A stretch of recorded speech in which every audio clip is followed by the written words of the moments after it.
Howdy, guys, gals, and non-binary pals. My name is Crinitix, And I'm Stoic, and this is the Community Chat Show. your one-stop shop for all the latest in the CCS community. And with us today is the probably most requested guest, Brainer, tank player for CCS2, Can't Connect Stuns. We're glad to have you here, Brainer. And without further ado, tell us about yourself. Yeah, I didn't know that I was so requested. Of all the requests, you've been the most. I guess the most poignant to the conversation would be I don't know. I guess my MOBA experience. I started playing League.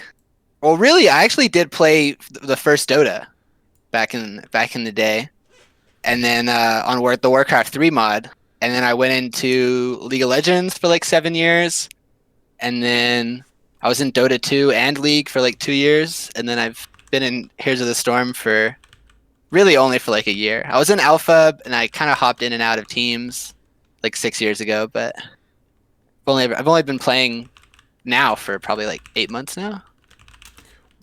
So there's a lot to unpack there. So you've played the big three, right? The Dota, Yeah. the League, and the HOTS. Yeah. So kind of tell us about what that was like. Your first introduction into, I guess Dota 2 would have been the first one, or Dota 1, sorry, would have been the first one, the mod. Yeah. So I don't know. Dota 1 was kind of weird because it still felt like Warcraft 3, so it didn't really click with me that I guess it was a MOBA. Like the structure didn't really make sense. I was pretty young whenever it was like a thing. How young are we talking, Brainer? I would have been 13, 14. Okay. So yeah, that would have been like 8 years ago, which is well past the time frame of Warcraft 3. But yeah, it probably would have only been about 8 years ago. I went into League of Legends after that. I started playing League when I was, I want to say 14 or 15. So there's a little bit of cross into League. I had some buddies at my high school, that played League who were like Diamond 2, Master, just like 18-year-old high school kids that were like Masters and Grandmasters. And so I had those aspirations really set really early to try to keep up with them. And then League, it just never worked. League wasn't really, like, I played a lot. I was on teams. I tried to go like semi-pro with League, but it just never. I was always an AD carry guy, it's weird that I play tank, because I was an AD carry main for like 8 years. And then now I play tank. This is my first season ever. Last season was my first season ever professionally playing tank on a team. Semi-professional. I consider this semi-pro. Yeah, are you getting paid? You getting a little something on the side here? What, you aren't? No, I'm not. I got to get back onto the CCS team. If Valk and Wits are dishing out the dough, I got to get in. So there's still a ton here, and I'm fascinated here. Like you said, like 8 years ago, you're playing Dota, the Warcraft 3 mod.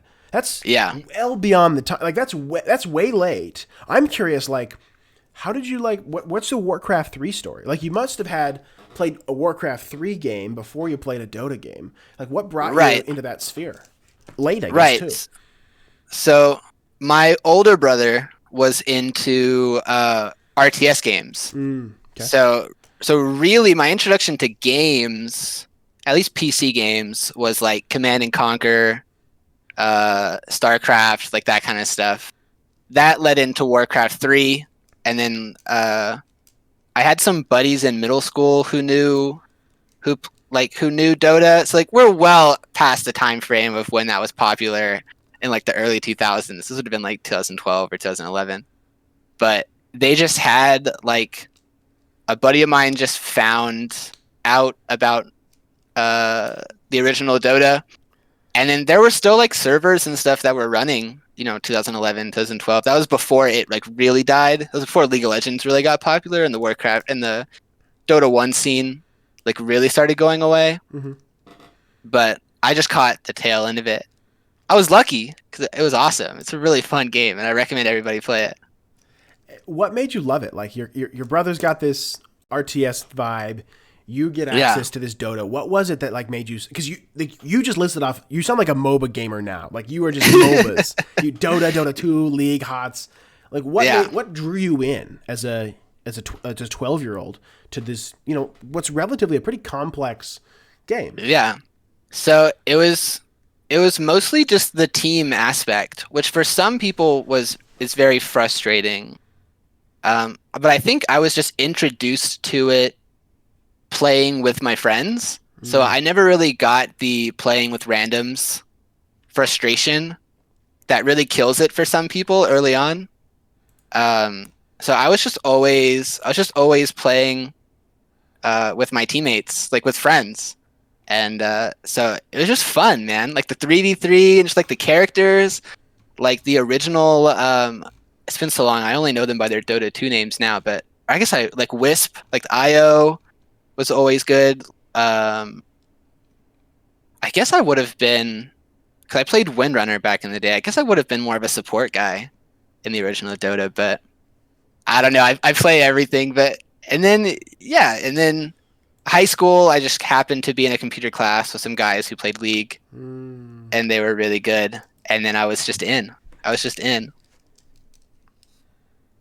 So you played support in Dota. You played your ranged assassin in League. You played tank in HOTS, right? All these roles. Yeah. What do you think has kind of spoken to you the most? Like as far as like the roles and the games, like what do you feel you resonate with? I know you play HOTS now, obviously, so there's some bias to it, but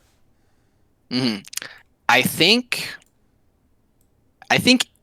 I don't know how selfish it is, but I think impact on the game is something that like I like taking that role of like being the person who has that major impact on a game. Like mid laner, like League of Legends, right? Like mid laner, jungler, AD carry. Like those will win you and lose you team fights. Dota, like position 1, position 2, those win or lose you team fights. And in League and in Heroes, it seems like it's more like tank offlaner can win you or lose you the game. Like it's not really about team fights in Heroes, it's about the game. But like, yeah, I don't know. It's more of impact. And then I just happened to, and I didn't know about that coming in. That kind of came to me as I was learning the role. But I guess we should go into the story then of how I got into CCS2, right? So I can continue with that story. Yeah, please. So like you've got all this thing. You said you played in alpha. You took some time off. Yeah. But then you like just in the whirlwind. You come back to HOTS and suddenly you're playing, as you call it, semi-professionally. How does that happen? Yeah. So I played in alpha. I had some friends who just big Warcraft nerds, World of Warcraft, Diablo 3.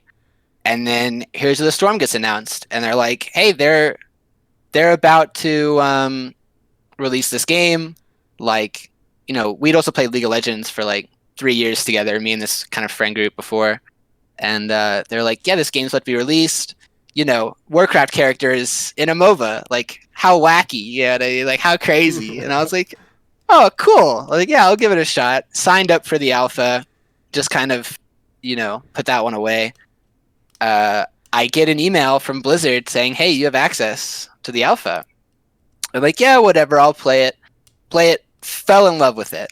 Like instantly head over heels, like the different maps, the way everything kind of comes together. Like, I still think it's the most unique. I don't think anybody can say it's not the most unique MOBA on the market. I don't think anybody can argue that. But I don't know. I played it a lot, but then the reason I fell out of it was because I never, the scene never took off for me, really. Like the friend group I started it with went back to League. Like they kind of fell out of it. I just kind of followed them and never really kept up with it personally. But at some point, 6 years ago, I played with Silma, who is a member of CCS1. 6 years ago, randomly, I at some point played with Silma, got on his friends list, and forgot about it. for however many thousands of days. How much playing? Like you were on the friends list. Was it like every time you and Silma were online, were you playing together, or like how much of a friendship is this? No way. I didn't know who he was. This is the randos. I play, maybe 4 or 5 times, enough to get on a friends list, I guess. Because even back then, if you were on somebody's friends list, you would get more experience. So, I would get into a lobby and I would just friend everybody just to get, So I had a lot of Heroes of the Storm friends just because you just get more experience. I was grinding. Back then it was like level 40. So I have like the max level in the alpha to get the pink icon, right? Uh-huh. That's why I've been repping that icon for a while, because I'm still kind of proud of that. Weird flex, but okay. Nice. But yeah, fast forward 6 years.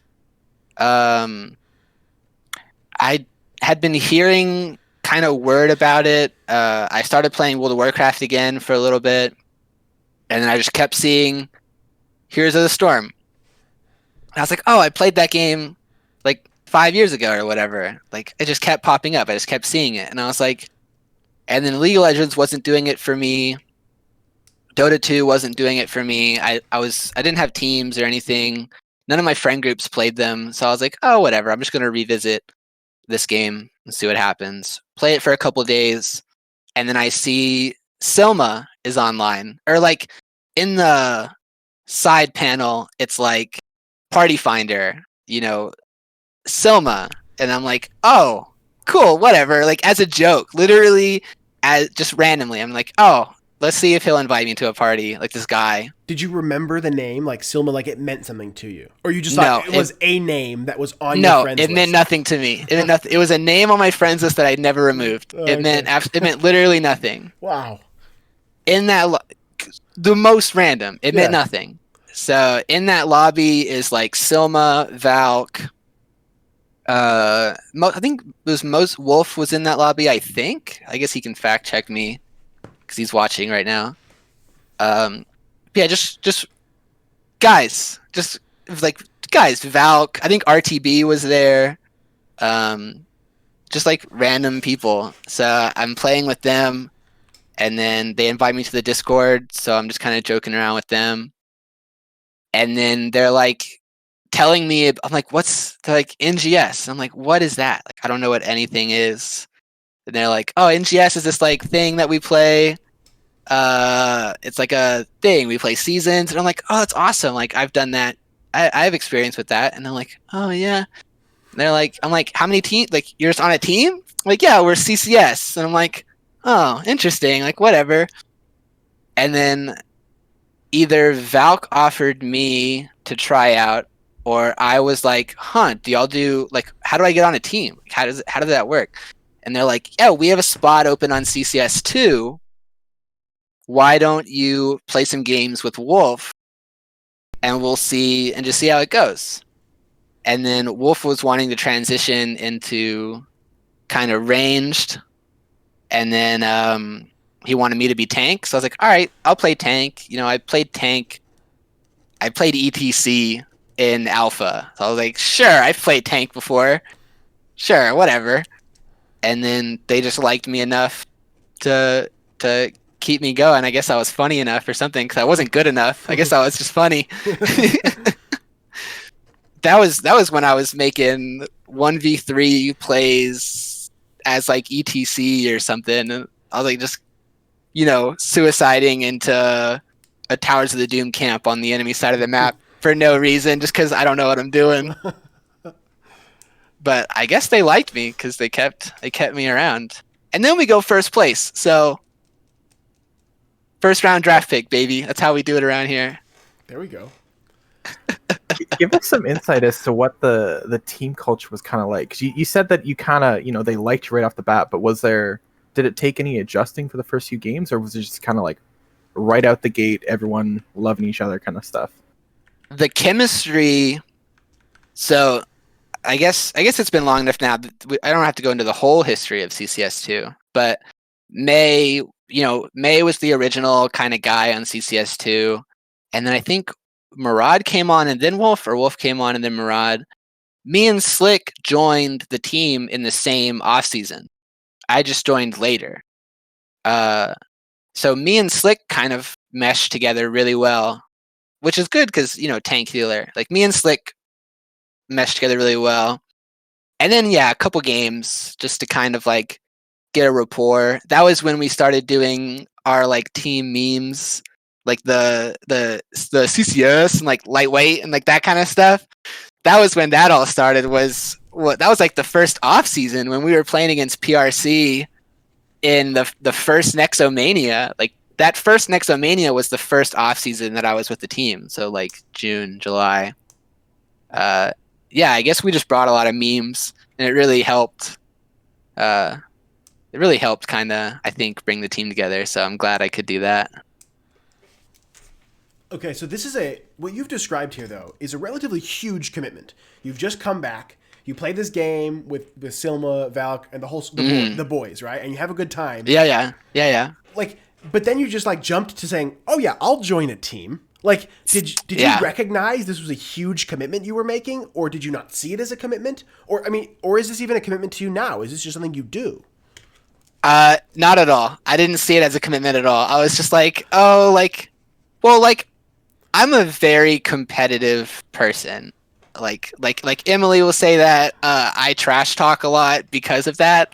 Like, I'm just a very competitive guy. So as soon as they offered me a tryout for a team, and I was like, here's this outlet to really, like, go hard into this competitive thing. It was like, oh, like, I see. I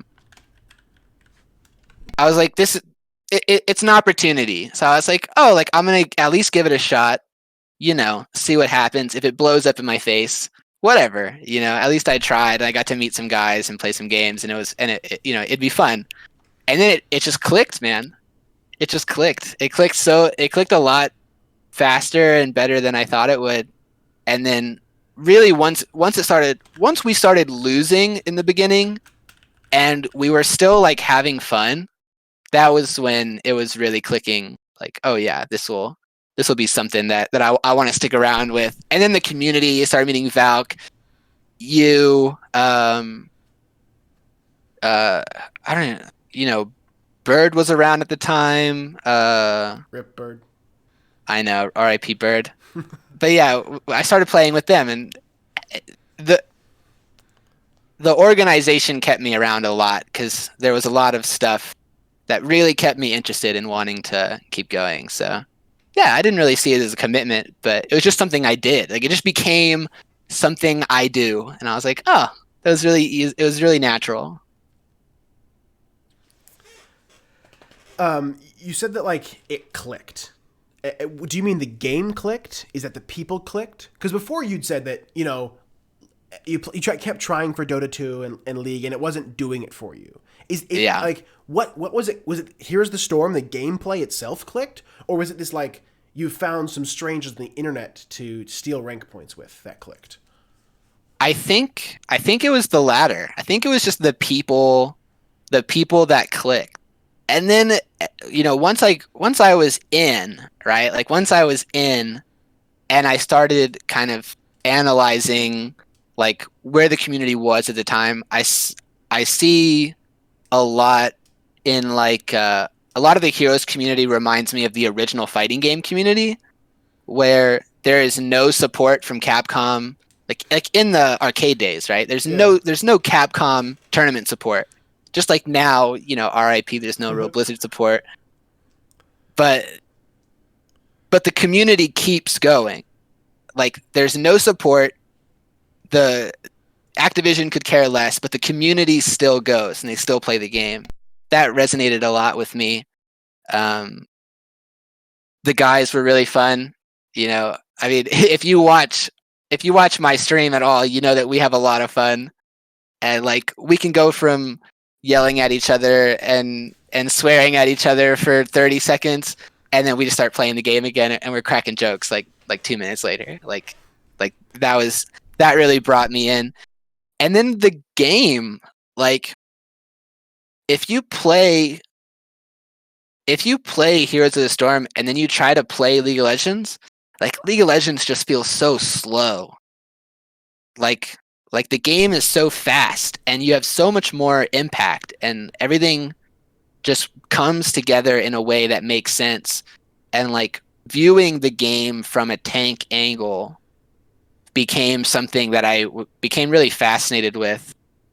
And then I don't know. I think it was mostly the game that kind of clicked, but the community really like kept me involved.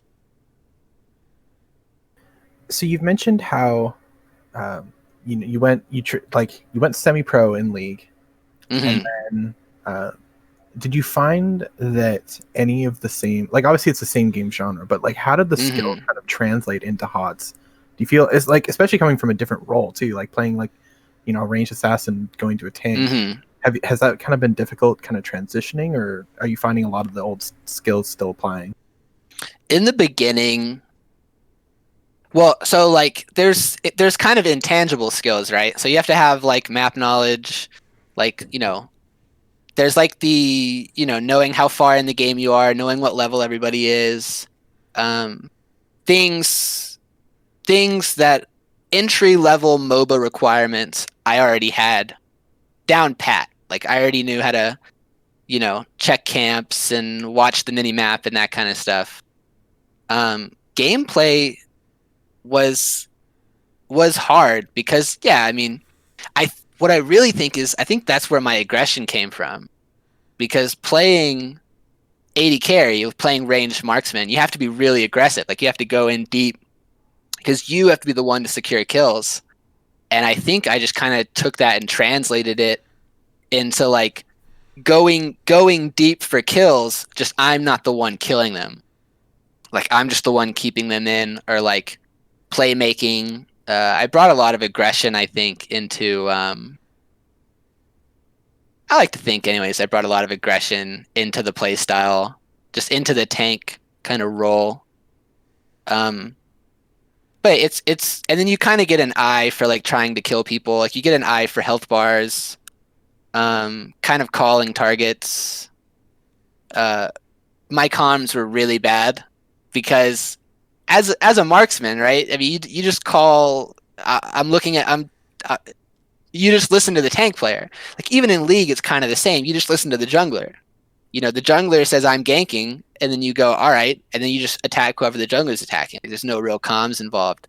So my comms were pretty bad, but. So what is bad comms? Give us an example. Help us understand what bad comms means.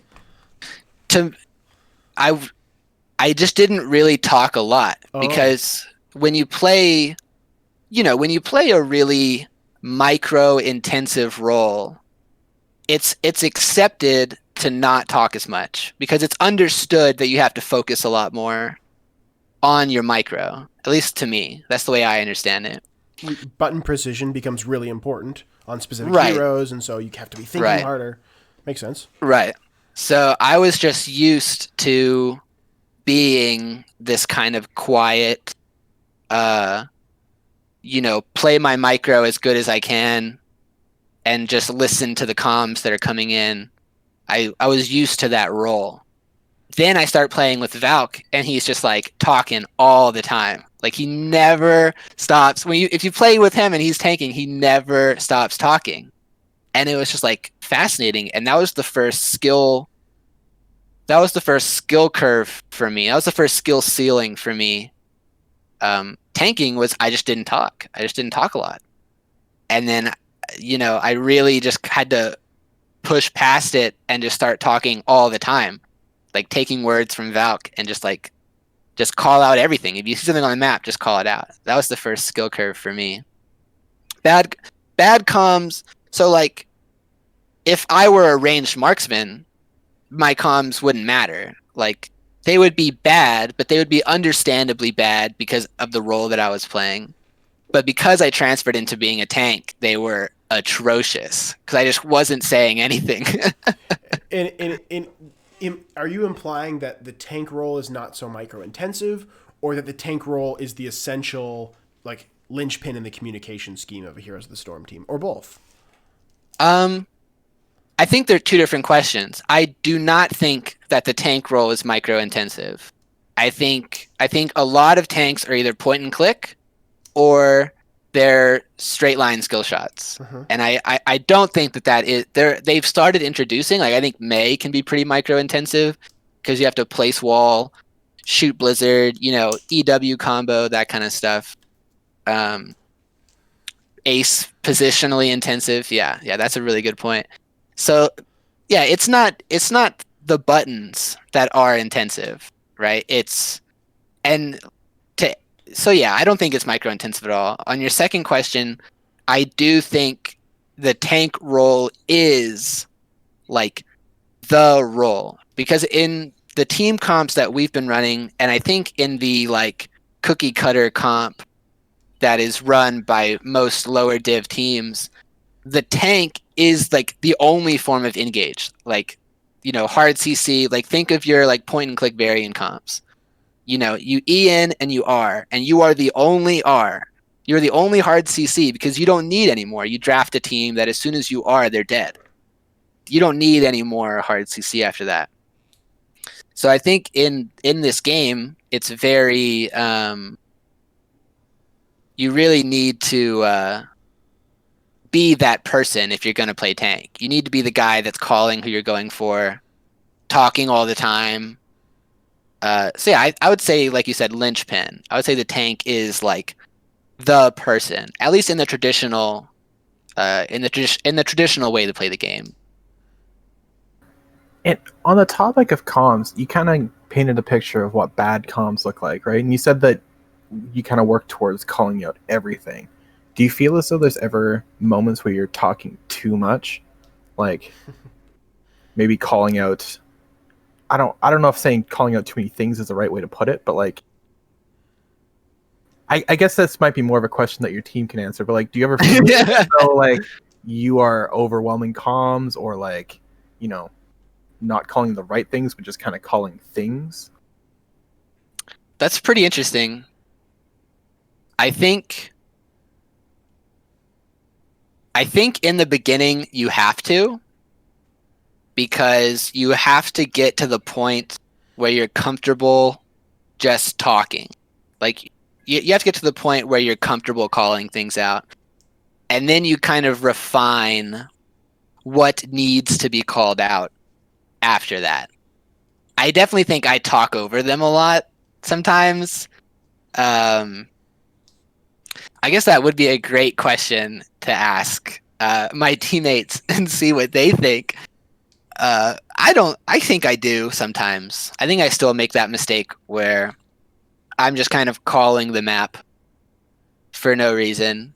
Or I'm late to a call where I'll be like, oh, they're probably on this camp. And as soon as I call it, the camp gets taken because they were in mid 45 seconds ago and they haven't shown again. And I'm like, oh, obviously they're on a camp, or I just missed something on the map.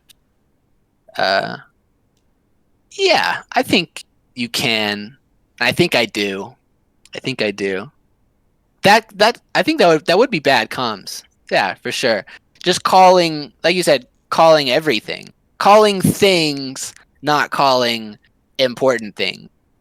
Because you have to trust your teammates that they know what they're doing. So you don't have to like baby them and call like every single thing on the map. I think you can give your teammates credit. I think if you watch high level comms, they're a lot quiet. Like they're not as loud as our comms. I think it's because we yell at each other a lot. But like high level comms are pretty quiet because everybody should know what they're doing before they get into the game. And then the comms just kind of bridge the gaps. Like you should know your game plan going in, and the comms are what like makes it flexible. Like I think that's kind of a way that I think about it. Yeah, Lamort is our shot caller for PRC, and he often says like, I don't have to make a call here because we just know what to do. I don't need to tell us to mount up and go to the next wave. I don't need to say that yeah, exactly, camp because like that's obvious. So yeah, I am interested here though. You've made a couple of allusions to like, oh, I'm not going to baby my team. Like who on your like you're the tank. We talked to Mainsky a couple of weeks ago in the office. In the 4-man, you're the tank, Wolf's the captain. Who's doing that like babying here? Like who's driving the direction of the team? Is that you? or is that Wolf, or is that somebody else that we haven't talked to yet?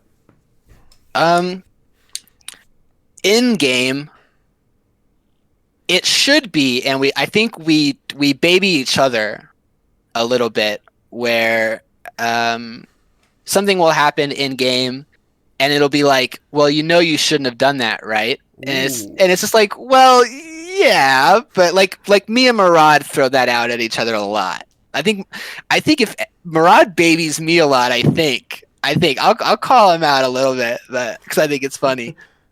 But as far as like driving the direction of the team, I think it would probably be Wolf. As far as like making big picture decisions, and that's not in game. That's like as a team, like behind the scenes as a team. I think Wolf is the one who kind of keeps us going and like picks a direction and has us stick with it. I like to think that I'm the shot caller for CCS2.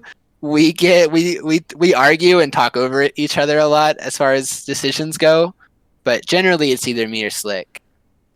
I think you guys should have Slick on as the next guest, honestly. Well, there's a lot of people in the community. I'm interested here. You said at the beginning, like, you want to be at the position that's going to win the game. You know, that's 1 and 2 for Dota. That's the mid laner or the jungler for League. You said that the tank. You said the tank wins the games, and so that shot. I'm interested here, and I'm pushing a little bit deeper here. Like Wolf is the captain, but you're the tank. You want to be the tank because you feel like the tank is the most important person on the team.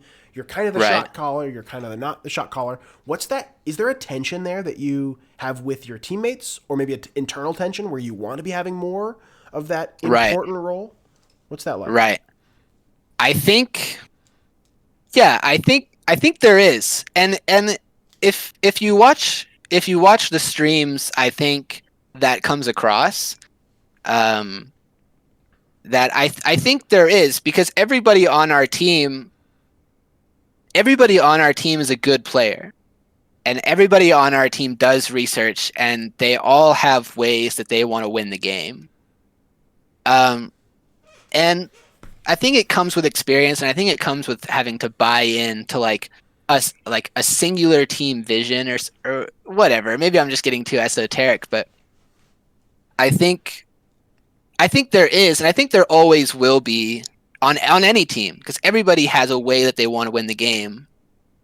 I can say that I would like for my vision to be followed more, but I'm not going to say that I'm the only like valid person on their team. Yeah, there is tension. There is, like you said, yes, to pretty much everything you said. The internal tension comes from kind of selfishly and competitively, like, I think my way of winning the game would be the best way to win the game, right? So I would like my voice to be heard more, just because I think my voice might be better for that situation. And then between the team, like, I know saying names, right? I mean, this is really going to get into naming my teammates at this point.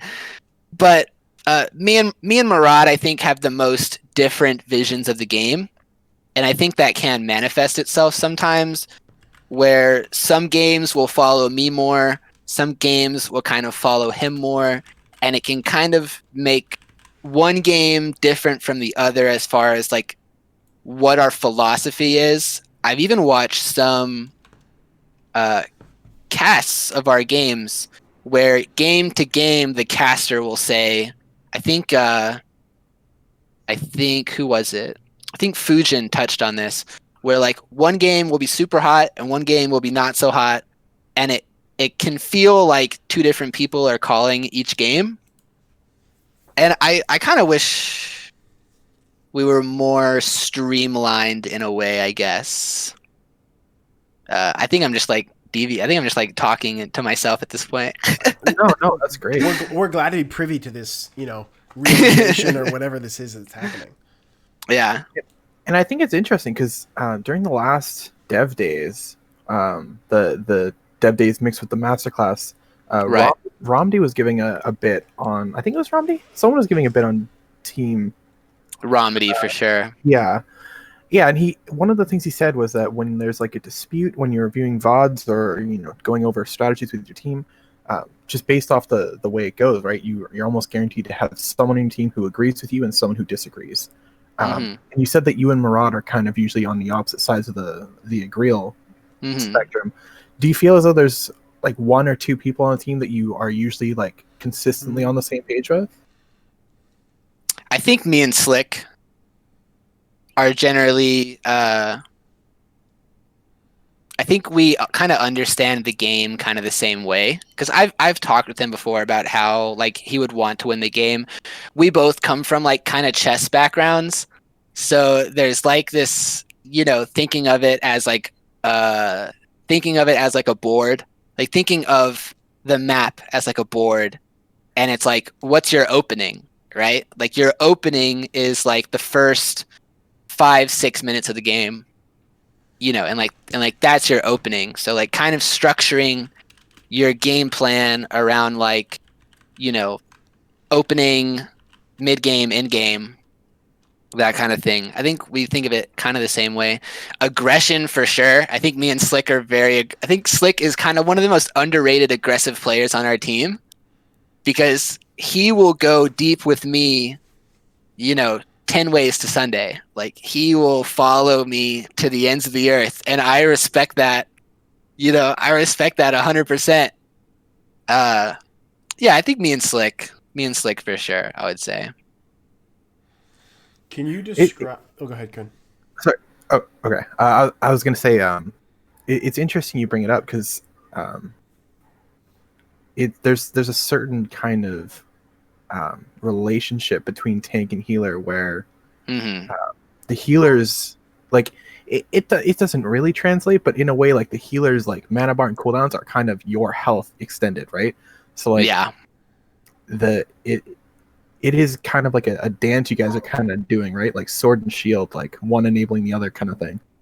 And it's interesting to hear like it. I don't know how to word this question, but like I guess it's more just a kind of comment on that particular relationship. And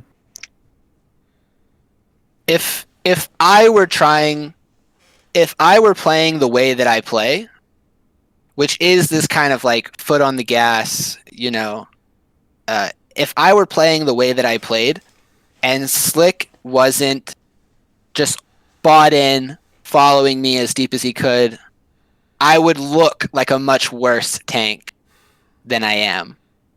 I would look terrible because I would be like running away from my healer. It would be bad, right? If he was very trepidatious to follow me, and he was like if he was like kind of stuttering to follow me, like he wasn't sure that he wanted to follow me, then I would look terrible because I would be running away from my team. But if he buys in and he follows me, then I look, not that I look better, but I look justified in the way that I play. Like I can play and look justified because I look like I know, and I do know, that my team can follow me and we can do what needs to get done. That we can play together and do what needs to get done. So if we're all bought in, yeah, if our relationship is good and we're playing with each other, then we look a lot better because his healing numbers are super inflated because I'm taking tons of damage and he's healing everything, and I look better because I'm, going 4 people deep and making some ridiculous blessed shield play or something, and I'm being healed the entire time. I think that's what you were getting at, right? So yeah, you extracted a question from my that worked out. Yeah, definitely. We have to play together because it makes the team work, and it makes both of us look a lot better. Shout out to healers everywhere, keeping us crazy people alive. It's true. Shout out to Summer. She does play healers. I'm interested in can you make it explicit? Like, what is your vision for the way that Heroes of the Storm should be played? And then by contrast, what's Marad's vision? Oh, okay. How I would want to win the game would be I try to be always on the map all the time, which is bad as a tank player, but more of like as a team. Like, because when I watch aggressive teams in like a CCL or when I play against a team who is beating us, it feels like they're everywhere. Like if you've ever played against a team and it feels like they're always getting camps on cooldown and they're always pushing every lane, like every lane is shoved in and you're just getting overwhelmed, like that's how I want to play. Like I want to win the game by just sheer overwhelming force. And that's hard. It's hard to like really understand the best way to completely dominate a game of Heroes of the Storm.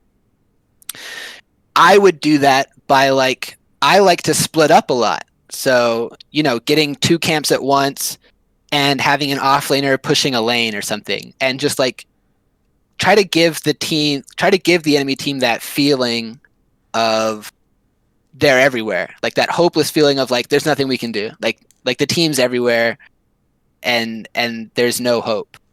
Whereas I think Marad's kind of style of play is very like,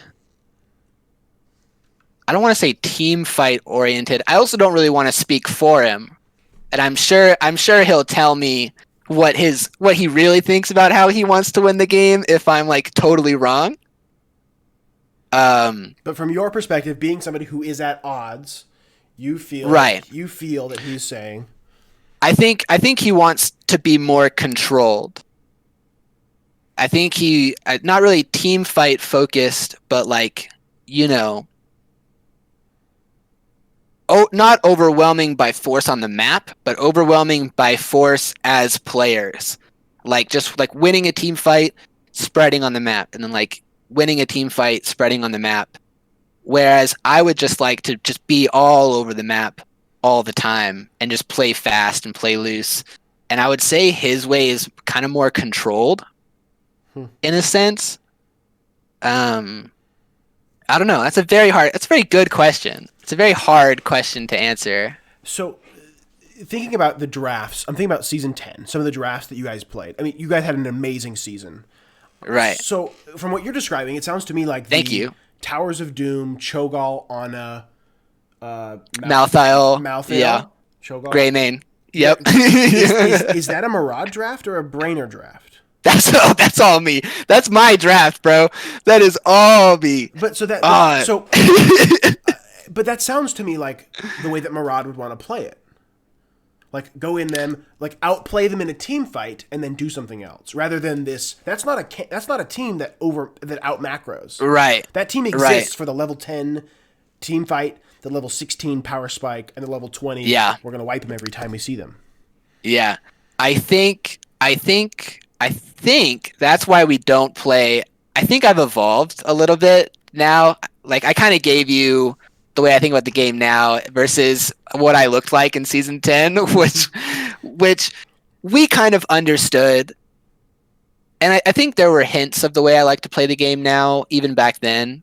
But I think we understood at the time that we were winning a lot of our Div D games by winning team fights. And there's no more oppressive team fight character than a Cho'Gall with uppercut who's using Surging Fist 18 times in a team fight, and Gall is just stunning everybody at 6. Like that is oppression. Like that is ridiculous, and they can't balance it. That's why I still love playing it. But I think at the time we kind of understood what our strength was. There were a lot of those games that I feel like we could have done better, and there always will be games where you feel like you could have done better, but we didn't focus on macro. And yeah, so Wolf just said, yeah, we only did it twice. We did only play Cho'Gall twice. And what's funny is we played Cho'Gall on the first game of the season, and we played Cho'Gall on the very last game of the season. So I think that's a good double cap to really put off how good that season was for us. But that kind of gets into like what I think the shortcomings of our team are, and I don't know if we're ready for that. I don't know if we're ready for that discussion on the chat show. We'll see if we can get deep enough to get ready for that. Yeah. So your game has evolved, and that's powerful. And I want to ask one more question before I throw it back to Kryn here. Like, so and I can see how you'd say that this is like that you drafted that now, but that's different than your style and different than the style you described. Mm-hmm. But like, what's your chess opening now? So like, you're on Towers of Doom. Give me a draft, right, and then give me your opening moves, and then how you transition that into the mid game to take the late. Actually, Towers of Doom is too standard. There's too much of a meta for Towers of Doom. Let's say Infernal Shrines. Infernal Shrines is a little bit more of an open canvas. What's your draft look like on Shrines? And then talk to me about your opening, and then how that transitions you into a mid game. So, and this is like my perfect game, right? Like, what would my perfect game look like? Yeah, you called it. It's like the Brainer Vision, and you said you want to play it like chess. Talk to me about chess. Free CCS2 scouting. Yeah, so let's try to think. If I'm using my team as like a canvas, I would say a Sonya. Yeah, probably draft a Sonya, Johanna, get a Stukov in there, get like maybe a Tassadar Cassia, or put Murad on like a Falstad, like a Falstad Cassia or something. Wow. Because if you put him on, if he's on Falstad, he can go. He'll always be in lane. So if he goes bribe, his bribe's gonna be up. You know, there's camps to be taken, so like you have the obvious, you know, rotating 4-man mid and bot kind of style, but just like kind of ripping camps on cooldown. I think it would be good to do a lot more. How many do you send to take the camp? Let's assume you're the left side. You're left siege. Yeah. You're left siege. You're grabbing it at 1 minute. How many do you send? I would send. I think I would stay standard and send ranged. So a solo. Solo. Ranged assassin and healer. So you send 2. Okay. Yeah. And then what about that bottom camp? So like bottom Sicilian camp. defense. Do you take that bottom camp when? I've started toying with the idea of taking that bottom camp first, of just like when you would normally take your camp, instead taking bottom camp. And that's your opener. Yeah, because then it's kind of like instead of just taking something that's yours, it feels more like you're taking something from the enemy team. Like you're starting neutral. Like you're not working back to front. Like you're grabbing something neutral, you're taking something from them, and then you can set up. Maybe you leave the tank player scouting your camp or something. You get the bottom camp just for an invade. You get bottom camp because you know that they're on their camp. You bring it back, take your camp, keep like a gray main, or I guess it would be the Cassia in this case, or the Falstad. Leave like the Falstad pushing mid, have a 3-man push bottom, and like that's oppressive. Right, like barring any sort of they recognize it and invade, or they recognize that you went bottom, or barring any sort of circumstances that would keep you from doing that. I think having a camp pushing mid and a camp pushing bottom with a Falstad who can easily get away, and a Johanna Stukov peel combo with a gray main sieging, or I guess I keep thinking it's gray main because it's Wolf. But having a Cassia sieging, or get a Sylvanas, have like a 3-man pushing bottom, and like a Sonya Falstad, like that's oppressive, man. Like that's a perfect, and then that segues into you already have their camp timers that segues into first shrine. That can segue into like sending Sylvanas top with Sonya to clear the bruisers, to get like an early bruisers or something, and you can leave like the tank in the mid, maybe have like the Falstad bottom, have the healer top. So like you're soaking all three, so you still have that experience advantage, and then you have like people clearing, and you're just like always doing something. Like I think one of the traps I think we've run into is we'll feel like we have nothing left to do. Like there's, all the camps have been taken, all the waves are like in this neutral middle zone, and then we're just we kind of get stuck running in circles thinking of what to do next. And I would like to make a lot more kind of snap decisions, kind of quick decisions, because I think that's how you keep tempo, is you make things fast. I think one of the traps we've run into is not keeping things fast, where we will talk over each other a lot, or we'll second guess each other a little bit. And that's not just them second guessing me. They'll throw something out, and I'll be like, "What about this?" And then you have to be careful, because if you say, "What about this?" that can lead to a 30-second discussion that costs you getting a fort or something. But like, just fast, man. Playing the game fast. Like, I think that's the strength of this game, is how fast it is. And if you have a team that's on the same page and they want to play quick, you can, take a camp, mount, be at the next camp, 15 seconds, 10 seconds. Rip that camp in 20 seconds, and then, you're already mounted. You can split mid and bot, 8 seconds, and then you're just pushing as hard as you can. Or clear bottom camp, clear mid camp, go mid as 4. Have Sonya push the wave really hard and come down. Now you're pushing mid as 5. Like, it doesn't matter how many people are on the map. You're pushing a lane as 5 people. I think some of that kind of strategy I would like to bring into the game a little bit more, but that breaks a lot of like traditional norms on how to play the game. So I definitely understand why my team doesn't why it's hard for us to buy into that style of play. I think it's a little unorthodox. Yeah, no, that definitely makes sense. You kind of touched on comms there, and that kind of leads into a question that Valk sent in the podcast channel. So Valk says, "We've all heard of the legend of CCS2 comms. What are you doing to drive the chaos and improve the team comms?" Drive the chaos and improve the team comms. I think, trying to unpack that question a little bit. I think the legend of our comms has been, at least internally, that we're very loud, and we're very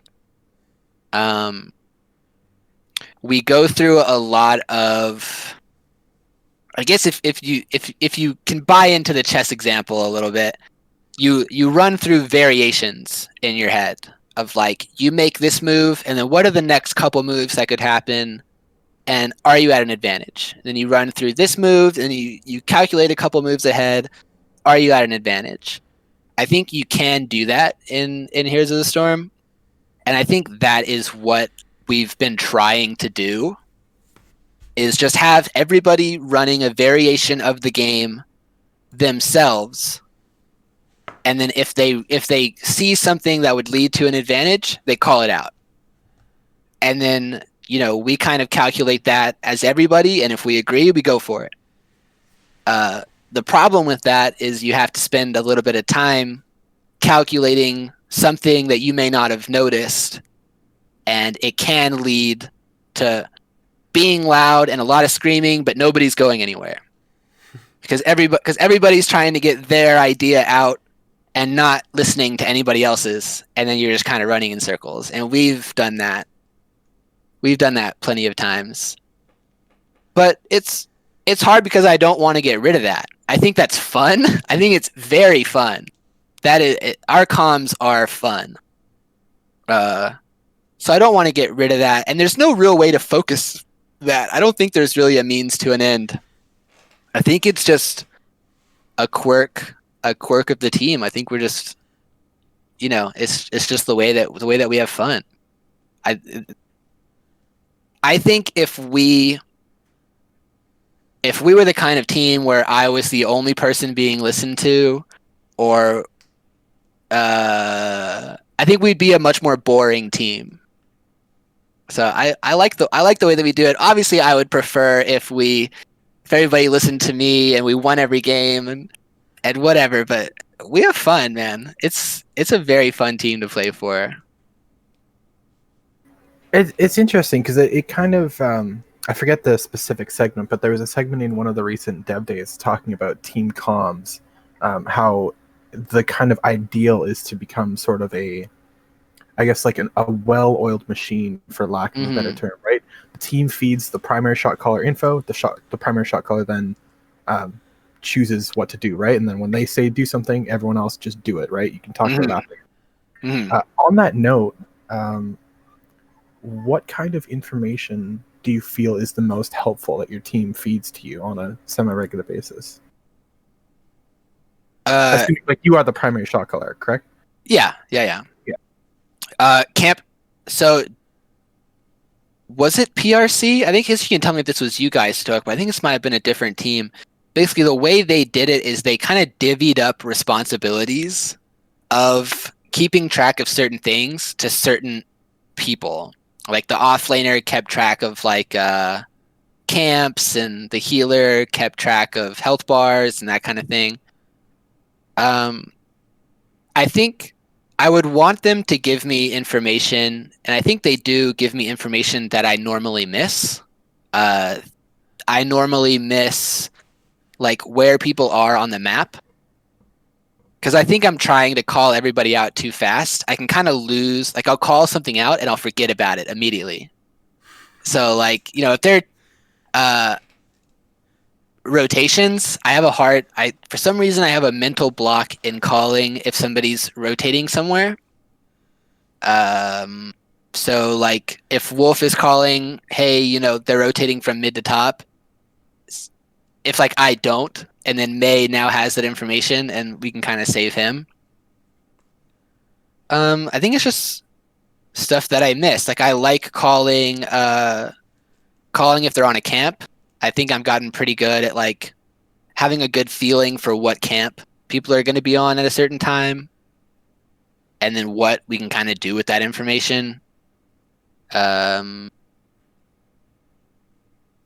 Yeah, I think a good thing good things for a team to feed the shot caller would be camp timings. In general, I think whatever the shot caller can't keep track of, that's what the team should be calling to the shot caller, because you can only have so much information that you can see. So if you just go into a game and you tell your team hey, this is what I need from you guys to tell me at any given time, ult timings, keeping track of abilities, I think is a major one that I don't really do. I can do it with tanks because I play all the tanks and I kind of have an idea of what the cooldowns are. But if there's an Orphea or a Maiev, I have no idea what their cooldowns are. Not even a little bit. I will always have to ask Murad, what's the cooldown on Warden? And then he'll be like, oh, the cooldown on Warden, whatever. What's the cooldown on Jaws? And it's how long left? I'll ask Wolf all the time and be like, did they use this? And then, yes. It's okay, when do you think it's going to be up? And it's probably not in this team fight. I'm all right, well, we're going to rip this team fight then, because I'm assuming that you know what you're talking about and that their ults are down.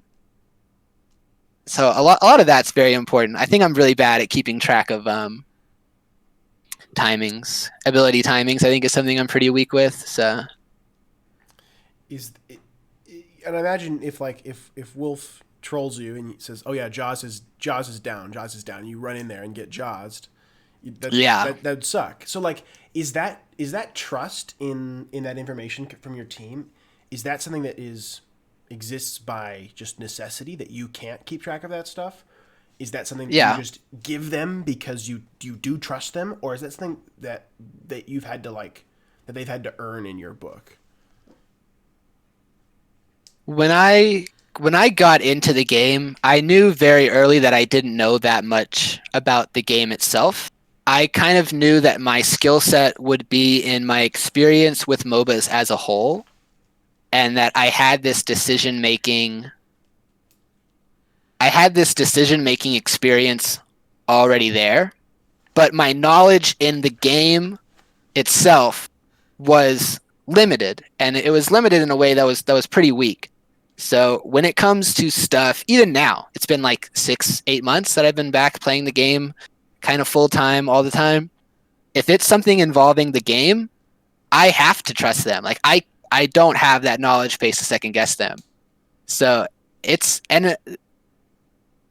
it's earned, it's earned because I know they've been playing the game a lot, and I know that they've had success, and I've played games with them, and I know that we can do well. So it's been earned in the outcomes, where they'll say something's down, and we'll go into a team fight, and it's down.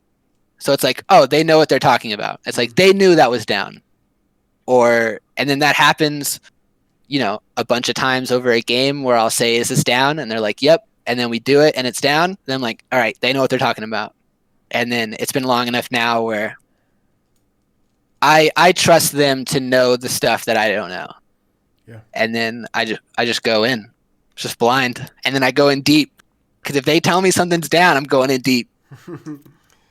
Are you the most junior, like in competitive HOTS on your team? Yeah. Oh yeah. Oh yeah. What's that experience like? I had to learn a lot. I was kind of humbling in a way, and it has to be, because before I really found my own persona inside the community and like who I wanted to be, I was more just like a blindly self-confident kid who like thought he knew what he was talking about. And then like I would be wrong, and they would tell me that I was wrong, but then they would show me that I was wrong. And then that would make sense. And then I'd be like, "Oh, like you're right." Or like I would make a wrong decision, and I would be just blind confident that was the right decision. Like, I made the right decision. You guys should have followed me. Because you didn't follow me, this happened. And then I would review the VOD, and they'd be like, "If you look, we couldn't do anything to help you." Like, and then you have to come to the conclusion, like, they're like, even if your decision was right, we weren't in a place to help you, so it means nothing. So like having that, not having the HOTS experience and the in-game knowledge to know what I can and can't get away with was something that they had to teach me, and that I just kind of had to learn through the community, and I had to put in a lot of work and kind of research hours to get that knowledge. You kind of hinted there at kind of finding your persona, like who you want it to be.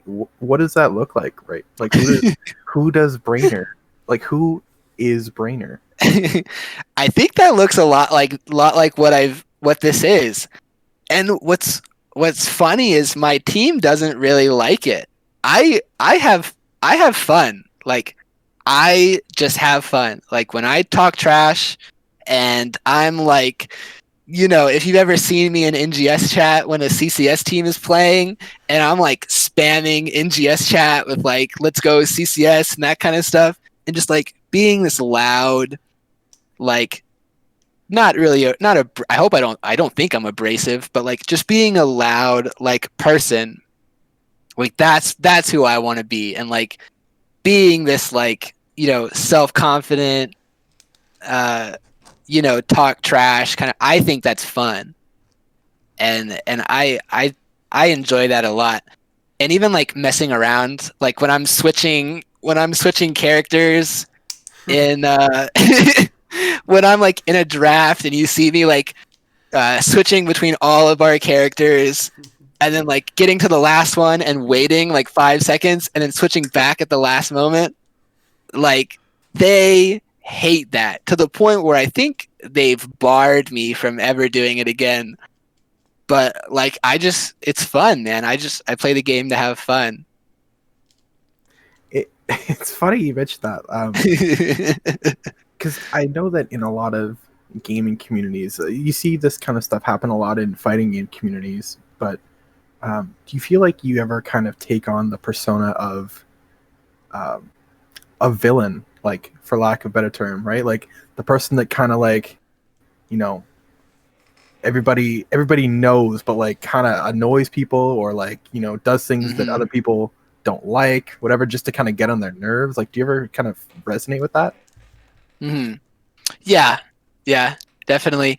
And I don't think that's a bad thing. I think because, you know, it's like wrestling, right? Like there has to be a heel, and I think that's a fun role.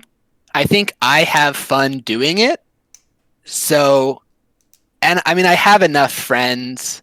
Like I have people who I play the game with, who enjoy playing the game with me, to where I don't need, you know, some random Div C team to like playing against me. You know what I mean? Like I don't need that. So if I can be this, like, if I can be fun and be the heel and like, you know, make people laugh or just be kind of silly and maybe be annoying, but like to be that role and have fun doing it, like I'm happy. I'll happily do that and take that role. I think that I do come across as that sometimes. And it's not, I don't do it with any malcontent. You know, if I were on the enemy team, I would be trash talking my team just as hard and be just as annoying and be just as much as this person. Like, it's not because, you know, it's not because I'm trying to be, you know, an ass or anything. I'm just trying to have fun. How much is this? And this is actually really interesting that Kryn asked this question because it's one I've been wanting to ask for a while. How much is this Brainer as the CCS community knows him? How much of this is an act, and how much of this is really Park? I think you could ask Emily. This is not an act. I'm like this all the time. I don't think, man, this is not an act. Like and I hope that comes across. I hope that comes across as this like a genuine. This is just me, you know. Like you said, like this is just Park. Like this is what I do. Like, you know, in real life when I'm hanging with my friends in real life, it's the same thing. I'm like loud and, you know, like cracking jokes and like messing with people and like, you know, ribbing people, and you know, that's what I translate that, you know. I never took time to build an online persona. I just kind of brought myself online and it kind of manifests into this person, into Brainer, I guess. I don't mean my question in any way to insinuate that people like think you're being disingenuous when you are being Brainer. I was just curious. Yeah. Because you did mention like this is who I want to be, and I was curious if there was some like disconnect between these two people, but it sounds to me, and as I assumed, that it's just it's just how you are. Yeah. No, this is it, man. This is if we went out and got drinks at a bar, like it wouldn't be much different. It wouldn't be much different than what I am, you know, whenever I play games on a Saturday night or something. While we're still on this topic, Mainsy asks how many times you've had to remake draft from switching heroes and not getting them back in time. At least twice, and they were a lot. They were not as happy about it the second time. One was an NGS match, right? It was like an official match. I think so. One was a scrim. Well, I think the first one was a scrim. One was definitely like an NGS match that we had to remake because I messed it up. Ooh. which is funny, man. I think that's funny, but I think that's where I come across as annoying. I think that's hilarious, but May and Murad are the main components of not finding that as funny as I do. Yeah, I'm kind of like I can very much see why that wouldn't be funny, but I also can see like the silliness of like, oh my gosh, Brainerd gets what he deserves. Mhm. Yeah. Yeah, we had one major incident where Murad and May got like really pissed. And you know, as like to be real, like I don't want that to happen. And I do feel bad when that happens because I can get caught up in like having fun. And I don't want to like make people genuinely mad at me. Like that's not my goal. Like I'm not trying to be it's not funny. I don't find it funnier when people get upset at what I do.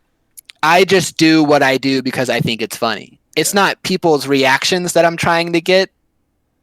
I just am having fun and doing things that I find funny. So when it does come across that way, I do feel bad. Like I do apologize regularly when it gets really mad. Like because you don't want that in your team. Like I want to win, and if Murad's throwing his headphones every time he plays with me, he's gonna run out of headphones, and we're not gonna be able to have him as a teammate. You know what I mean? Because he's not gonna have a microphone. So I gotta keep him around at least a little bit. You're a court jester, not a troll. Exact. I think so. Yeah, sure. That's a really good way of looking at it. See, you've given us this insight into your, the very beginnings of the original Dota up till now. Mm-hmm. What is competitive HOTS looking like for you now? I know we just started a new NGS season. Are you guys following any sort of practice regimen? Are you doing scrims regularly? Yeah, so our main scrim partner has been CCS1, which, like I was kind of saying before the interview started, and I'll kind of bring up again, I'm very proud of how we kind of had this dichotomy flip in between because in the preseason, we're like fresh, like, I mean, having a new tank player is like having a new quarterback. You know what I mean?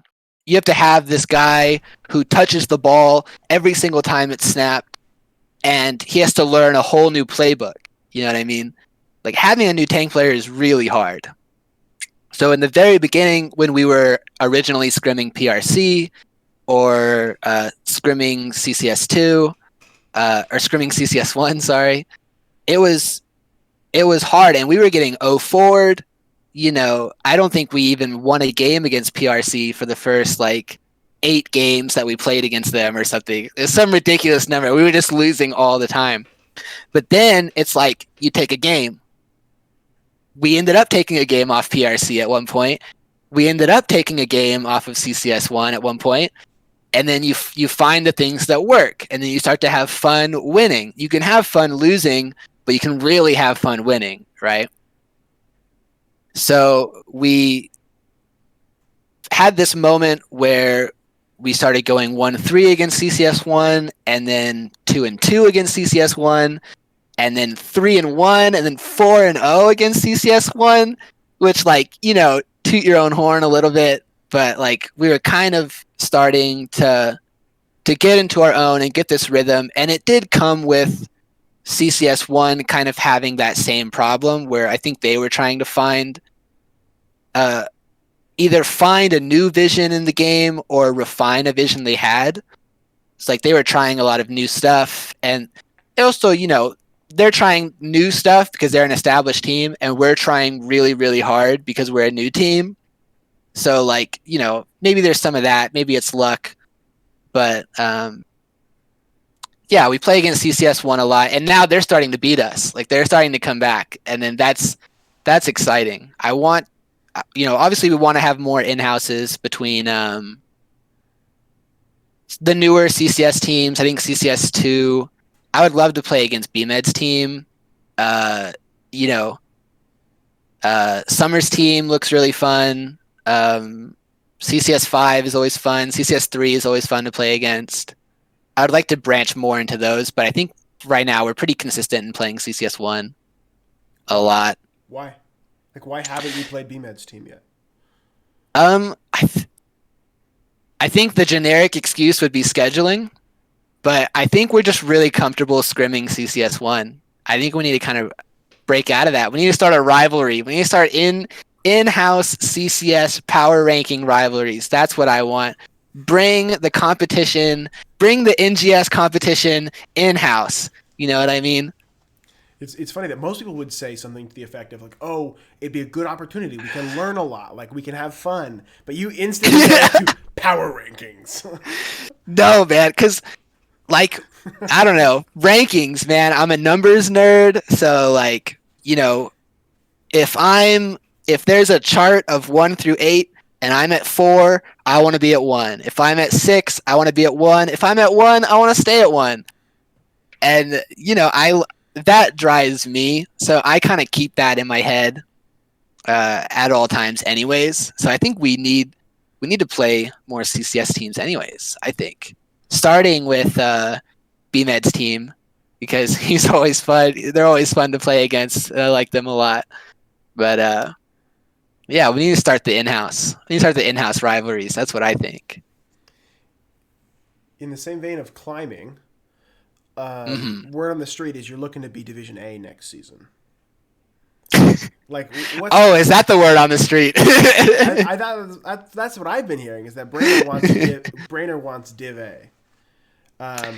Talk to me about like that, like the continuous desire to be moving up in the NGS divisions. Is it because does that come from your competitive side, or a desire to play at a higher level than you currently are, or some combination?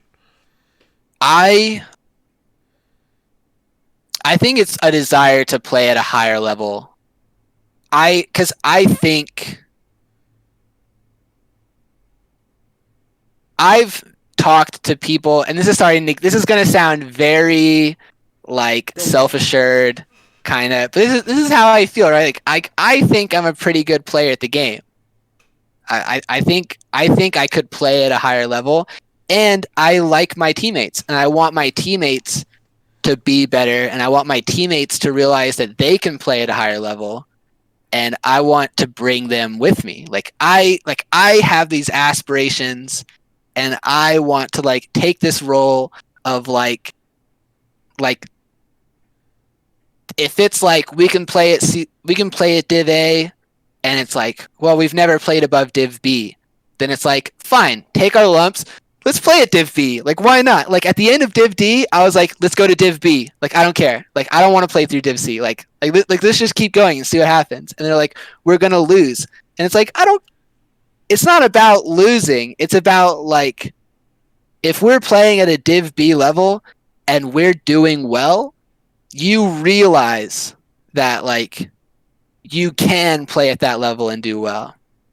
And I think everybody on our team can. I've seen Slick save Wolf when Wolf dives in, 1v5 as Greymane, and Slick pulls him out of that, like by the scruff of his neck, you know what I mean? I've seen Murad hit Cassia skill shots or Chromie skill shots that are ridiculous, like W predictions like I've never seen. I've seen May knows the map so well.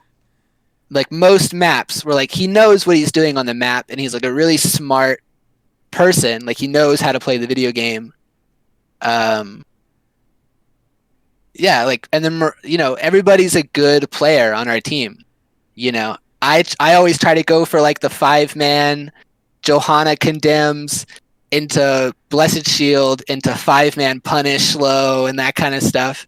And I've done it. I've had success doing it. I think we're all good players. And I think we can get to that point where we can go deep. You know what I mean? Go high. Shoot high. Well, that transitions perfectly into a question that used to be a recurring question on the show, and that is, what is the end game? Like, where is the target for you? Do you have a target that you're trying to hit, or are you just going until you can't go anymore? I think Well, twofold. I think that the target for the season should always be to win and to like do. Oh, Goon is watching. Oh, now I'm nervous. I think the target should be, you know, you should want to play at the highest level. Like you wouldn't be playing Division I football if you didn't think you could be in the NFL. You know what I mean? I wouldn't be playing in NGS if I didn't think that with enough experience I could be. Did I say CCL or NGS? I wouldn't be in playing NGS if I didn't think I could play in CCL. You know what I mean? If at some point after playing in the minors I could get drafted by a team, you know what I mean? Like I love that. Like I love that idea of proving yourself and getting to a point where you can be in front of people who have already established themselves and you can impress them. And I think that does, so that's my end goal is to, honestly, dude, if I could like do a tryout tomorrow for like a CCL team, you know, I would at least try, you know what I mean? I might not get it, but I would try. Like why wouldn't I, you know? So the end goal individually would be like just run it as far as you can, man. Play as good as you can and see how high I can get. As a team, I wish the same. I want us to play at the highest level. You know, I want to be at the highest level as a team that we can, and I want to play at the highest level individually that I can, you know.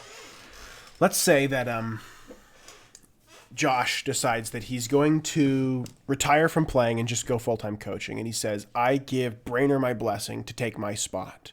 I'll coach him in the offseason to get him up to Div A by season 12. You have this opportunity, and you have to choose, do you play for CCS2 season 12, or do you go play for Gilly Sharks and take Veggie's spot? Which do you take? Oh, man. Sorry, I called him Josh. Oh, I meant Veggie's. Oh, my God. You're the worst. These questions You're the worst. These are hard questions. Do you ask other guests these hard questions, or is it just because I'm so open to answering questions? Well, it's different, Brainer, because like we're like friends, right? Like, most of the other people I played with and talked with, but like it's different because like I think about you, Brainer, more than I think about most other guests we've had because we're buds. But this is one that like you opened this door. You said you wanted to play CCL, but you also would say, oh, but I also want to get there with my team. Yeah. In a world where those two can't happen, because like logically, like 5 people. Like Mainsky, for example, he can't scrim. He can't do double scrim blocks every day. He's never going to get to that CCL level. Like Mainsky's amazing and we love him. He's just got he teaching math is more important, and that's good. Yeah. So like, would you go next season 12? Is it Div A with Gilly Shark, or is it CCS2? And there's no shade if it's either way. No, I think it's Gilly Shark. I know that like I have a good enough rapport with these guys that even if I'm not on a CCS team, like what is it, the capriciously changed sides? Like I'll still be there, you know what I mean? I would do it, man. I would do it. I would take that shot. I'm fairly confident that if I came back and wanted to try be on another CCS team that I could, but I really think that I would genuinely enjoy trying to play at the highest level possible. Like Div A, like Div A, Storm, Heroic. Like I've always wanted to play, even in League. Like that's why I tried to go, you know, semi-pro, like on an actual like paid team. Like that's why I tried to do that, because that's when you're playing, you know, ranked and you're like Diamond 5 or whatever. Like Diamond is generally the cutoff for being on a pro team. So if you can get to Diamond, your foot is in the door, because there's really no difference between Diamond, Master, and Grandmaster. Like there's really no. It's just games played, right? Like and it depends on who you are. Like you can get to Diamond and you can be a one-trick Zeratul player who only knows how to play Zeratul, and you can get to diamond if you play 900 games a season. But to be like a diamond player and to play a role and to play 5 characters within that role and to play, 100 games a season and to be diamond at the end of that is impressive. And then you just kind of translate that into like master and grandmaster. But I mean, like, come on, really? Like, do you think there's a diamond player? Honestly, do you think there's a diamond player that couldn't be master tier? Like, I just don't think that exists. I think if you're at that level, you can get to the next level. I see what you're saying. The two claims you've made are radically different. The former I do not agree with. The latter I can get behind. I think like if you can get to Diamond 5, you probably can get to Masters. Mm-hmm. I think Grandmasters is different, and I think that there is an enormous difference between players that end up in D5 and players that can get GM number 1 3 times in one season with 3 different accounts. Sure. Yeah. There's a difference between Lauber and some no-name Diamond 5 tank. Yeah, of course. But I want to be that Lauber character. You know what I mean? I want to be at the point where I can do that and where like I have, and if I never do, like say I join Gilly Shark and I try out for them and I get coached and we don't do well and I don't prove myself at that level. Like I'm not going to like quit the game, you know what I mean? I'm still going to keep playing, but at least now I know where my skill ceiling lies. So like go ahead. But like I know where my cap is. Like I want to keep playing higher and higher levels so that I know where my cap is and I can see if I can keep going. Yeah. So what are you doing? Are you taking any active steps? Like, so I don't think that CCS2 is going to skip from D to C to A. But let's I don't think so. Imagine, I wish it would though. Let's imagine you guys go Div B in season 12. What steps are you, Brainer, taking now to make sure that you're a Div B tank? Are there things that you're actively doing, or is this just something that like, I want to get better? No, I've been I'm watching a lot more. Not really like I've been trying to learn more big picture stuff because originally, like I said, the skill curve, the skill gap, the skill ceiling that I was having was I didn't know the game very well. Mm-hmm. Like just from what characters have what talents, how much damage does an auto attack do? Like I just didn't have that frame of reference. I think I've played enough games now, and I think I'm still playing games to where I'm still getting that knowledge step by step. But now I feel comfortable enough to start moving into big picture stuff. So I've been watching, you watch like CCL, there's a chess example here where if you are like a 1000 rated chess player, which is pretty good, that's more than most people. Yeah.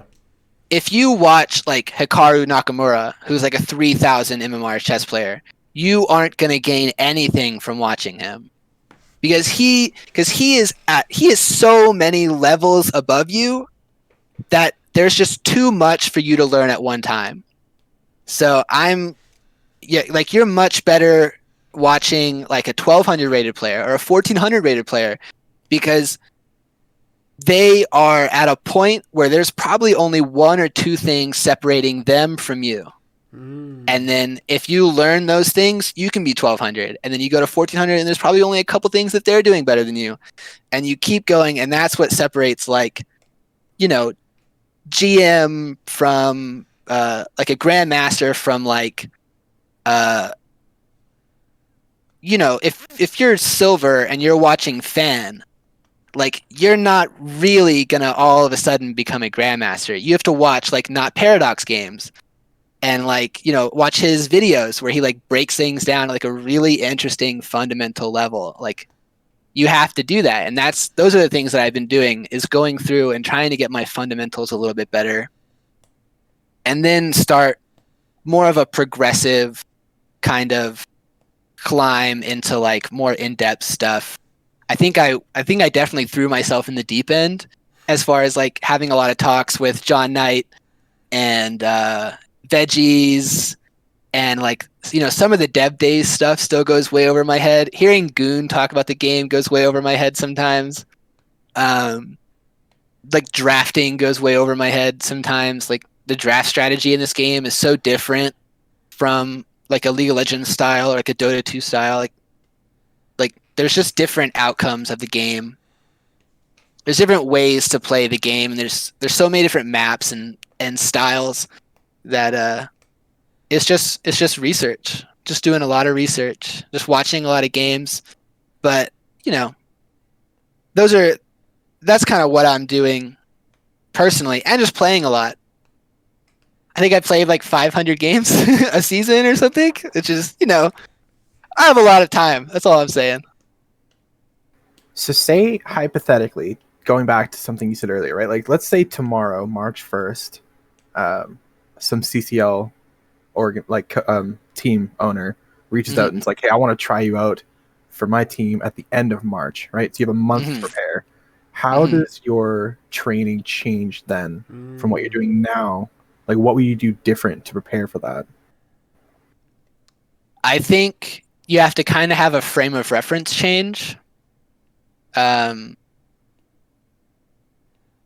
would have to reach out. I have to reach out a lot. Like I would have to reach out to other tank players. I think if you're in that level, you have to know what that level entails, and the only real way you can do that is by, you know, I would reach out to other players. You know, you'd have to kind of learn the game at that level.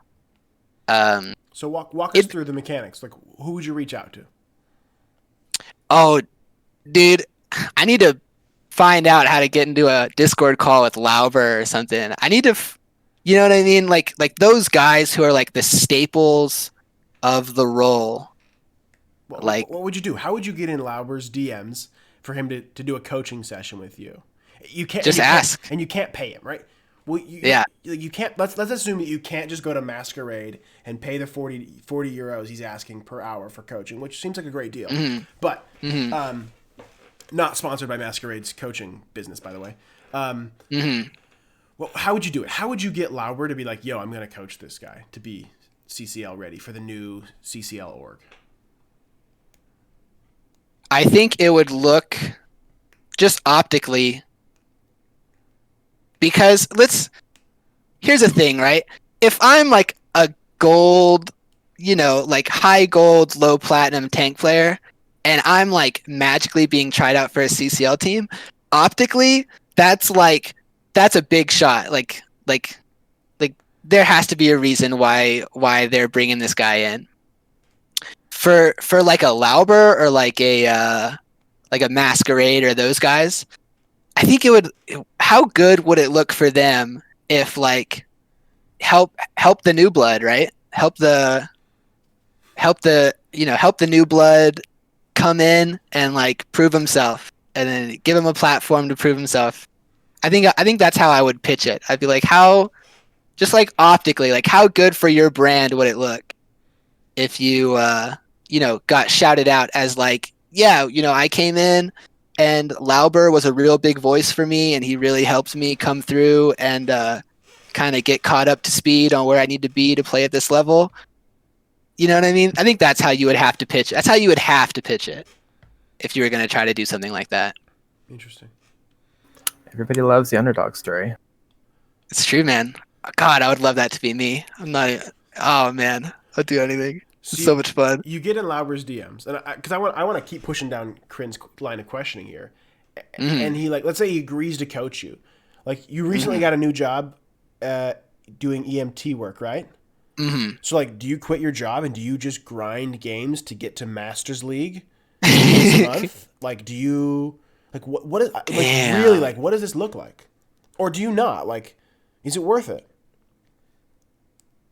Financially, no, don't do that. But like, yeah, if everything, if the finances were there, They're not. If they were, and we've had this discussion already that they're not. They're not. They're really not. We've seen the numbers. They're not. But if they were there, yeah, I would do it. I'll do it in a heartbeat. I think that just as a person and like growing up around competitive games and like seeing friends like go up to that level and come back down, and like seeing people play at the highest level possible, like I think I've wanted that for so long, and I've like, if I had that opportunity, and what I need to do, and the next step for me, I think, would be in working to find a way to create that opportunity, right?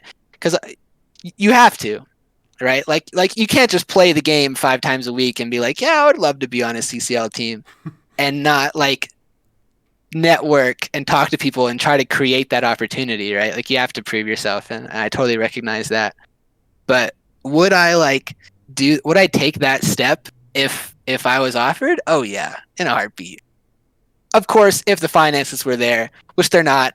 We've seen the numbers. But if they were, yeah, in a heartbeat. So I've wanted it for so long. Yeah. But who would say no? Like if the numbers are there, like who would say no? Who would say no? Yeah. I don't know, man. Somebody crazy. You'd have to be crazy to not say no to that. I think you've given me such a perfect scenario that I have to say yes. I think, realistically, it wouldn't happen until I can get to that like grandmaster level and like really have this fundamental understanding of the game that I'm working to get to. That's like the realistic way to look at it. Kind of like faux realistically, if I could just like jump to that level, it'd be hard, man. I just kind of hope that I wouldn't flounder too bad. Like I don't think I would be perfect, but I just gotta hope I don't like crap the bed, you know what I mean? Well, you'd want to pull on those fundamentals that you just skipped over magically. Yeah. Interesting. Which you're not going to learn in a 1-month coaching session with Lauber. No, there is. You're not. Yeah. You have to ingrain those fundamentals. You have to understand the game.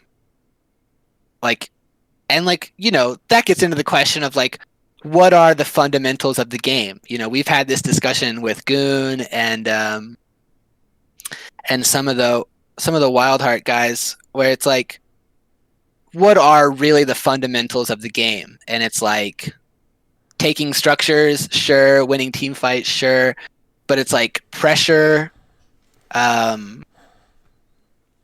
We went over like the pillars of drafting and like what really is drafting. Like, what are you trying to accomplish when you draft a team? And like that is a fundamental question that people don't ask themselves, and they don't even think to ask themselves. So like finding these fundamental questions and answering them, I think that is what gets you to like the next level. But then you have to play a lot of games, because you have to play with people, especially in like gold or like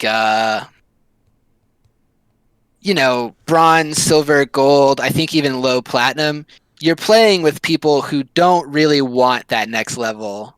They're just playing the game to have fun. So if you do want that next level, you have to play a lot of games to kind of get past that, to play with the people who also want to play at the next level, and then you can really like dig into the game. Like there's only so much learning you can do at the lower levels, because you're going to get queued with people who don't really care that much. If you're in bronze, like you're going to play with people who don't really care.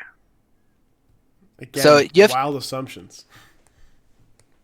Yeah, sure, but I don't think so, because I've played in bronze and I've played a lot of MOBAs for a very long time. So maybe I'm just jaded. I don't know. Maybe that's what it is. But like, I think the game really opens up once you get past this kind of like past the bell curve, right? So there's like bronze and silver, and then it kind of tops at gold, and then it goes down at platinum, and then diamond, and then it tampers off at like master, grandmaster. That's like the distribution of ranks in a perfect world. Is the middle is kind of like silver 1, gold 5, and then it dips off right there. So like in a perfect world, gold should be like the top 30% of players. Like gold and up should be the top 30%. So yeah, I mean, you kind of got to get to a point where you just got to play a lot of games. You got to have the time to play a lot of games. I don't think you can get to diamond without playing like an obscene a number I don't even want to think about of games. So having the time to do so, I think is very good. Otherwise, I mean, there's nothing wrong with being there's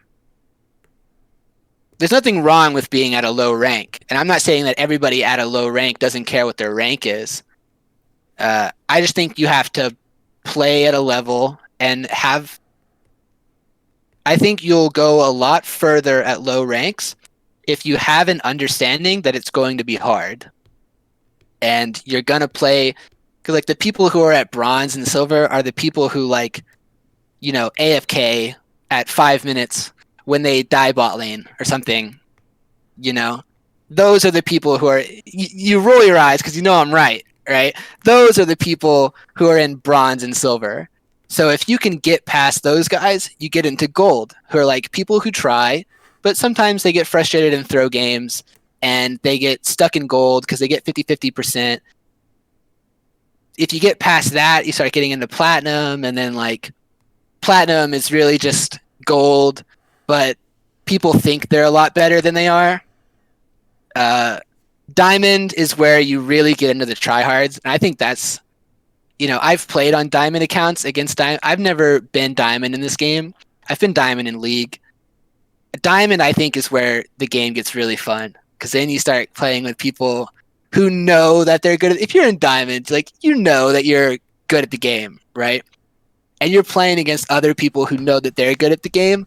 That's where I start having a lot of fun, because then it's like, I know you're good at the game, and I know you're trying to win, and I'm still beating you. And like that's where I think the fun is.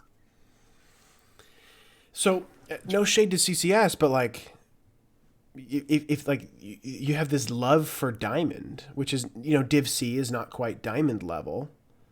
Like, why didn't you go look for a team that was Div B to play on season 11? Like, why did you stay with CCS2 when you could have tried out for a Div B team, or did you? I didn't.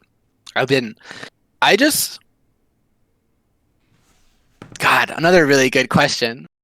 You're asking me a lot of honest questions right now.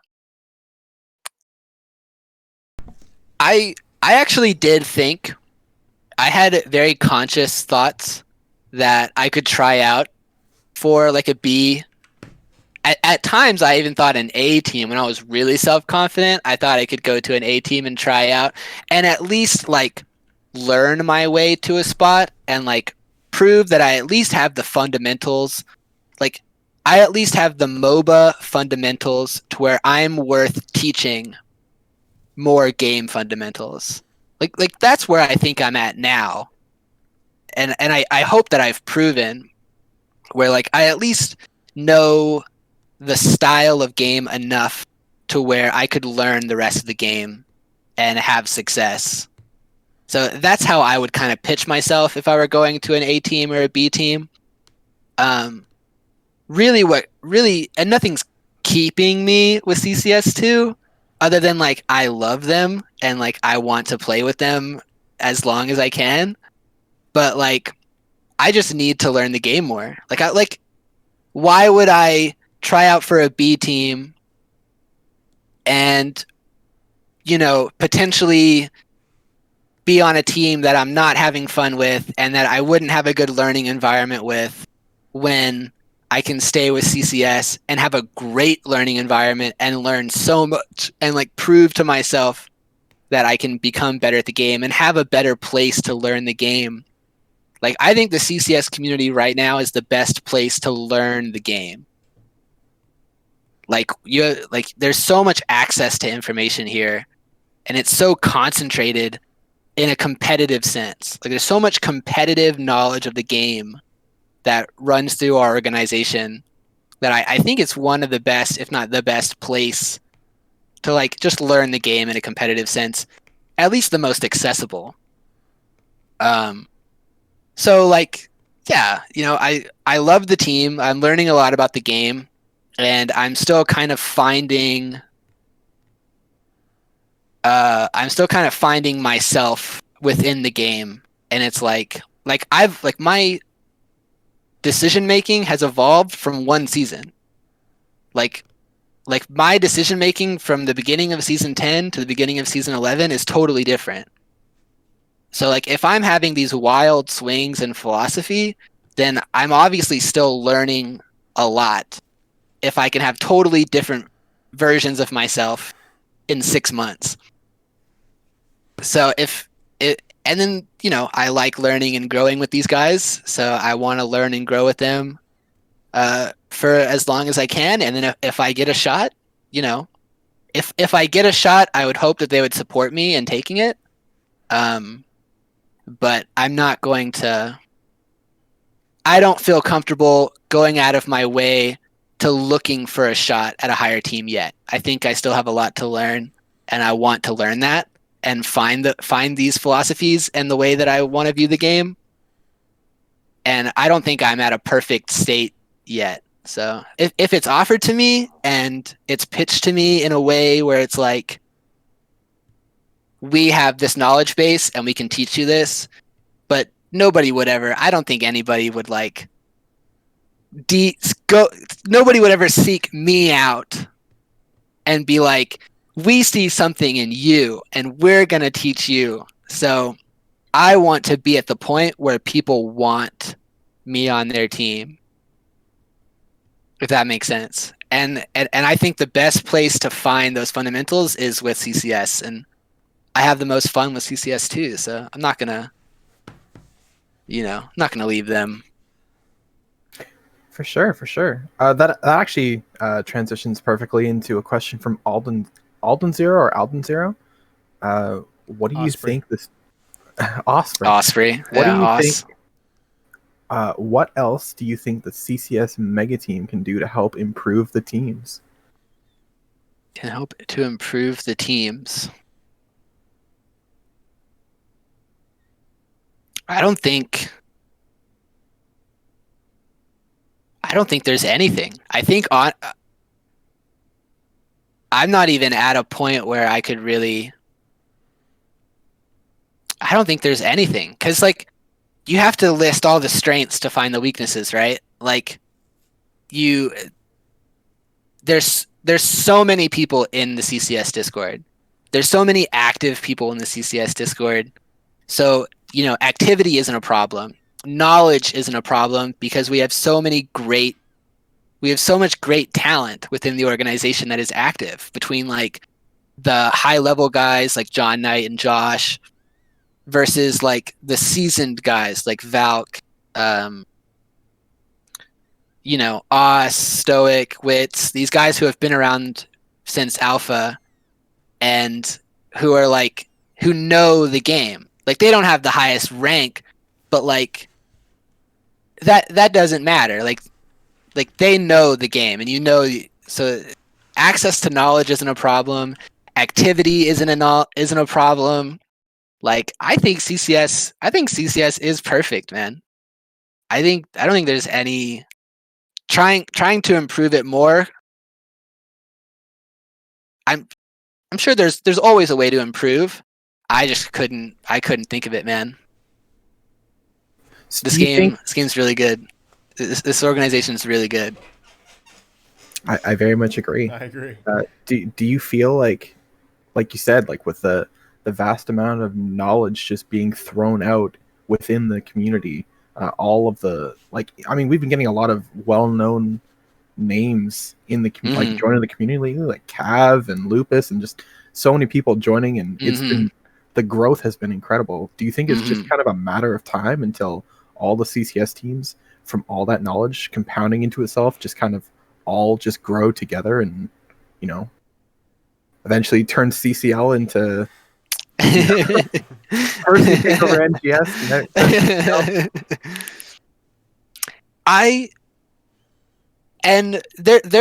I've been a part of kind of the internal discussions with CCL. I don't think it's a secret that CCS has been trying to do a CCL thing. If there was anything that we would bring to a CCL environment, it would be like just the sheer numbers that a CCS team would bring, like insane. It'd be the numbers would be there, man. What kind of numbers are you thinking? I'm curious. I know that consistently we've been, as far as activity goes, just like within streams, like what I've acknowledged, there's at minimum, and these aren't going to sound impressive numbers. The impressive numbers come from the consistency, but I would say like 60 to 80 people. 60 to 80 unique people between like streams and between streams and dev days and just kind of 60 to 80 people like every week. Like that's, it's not the most insignificant numbers that I've ever seen. Definitely gigantic. And I mean, for a dead game, it's pretty good. Dead game, rip. And so you're saying that like CCL, that 80 consistent viewers on the CCS product should be recognized as a value add, or are you just saying that like this just shows that we've got somewhere? Well, I've pitched. We've had this discussion, me and you, before, that the way I would pitch CCS to CCL would be it's a totally homegrown thing. Like there's no money in and out of us. Like it's totally homegrown. Like that would be the way that I would pitch it to like a CCL. Would be like, look at this product that has been totally made from scratch and look at what we've been able to do with it. Guys like Cav, Paradox, Lupus, Goon, like these guys that are in here who like our product, who like our community. Like, look at the names behind us and like just how we started. That's how I would pitch it. I'm not sure that would fly over well because obviously that's not like, once you say there's no money coming in or out, that turns off the lights right there. Realistically, that kind of turns off the lights right there. So I recognize that is the main kind of losing point, but CCS for CCL. That's all I'm saying. Let's make it happen. One day maybe. God, I hope. Can only hope, man. My fingers are crossed. And then I gotta hope I get drafted, right? Number one overall draft pick. It's got to be worth something to see you rolling your eyes. you're just absurd, man. Yeah. I just want to make sure before I forget that we get in all the questions that were asked from chat. So another one from Osprey again. What is your favorite quality of each of your teammates? Oh, dang.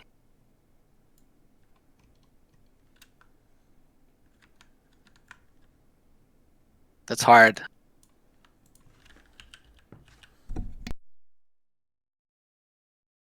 Huh. So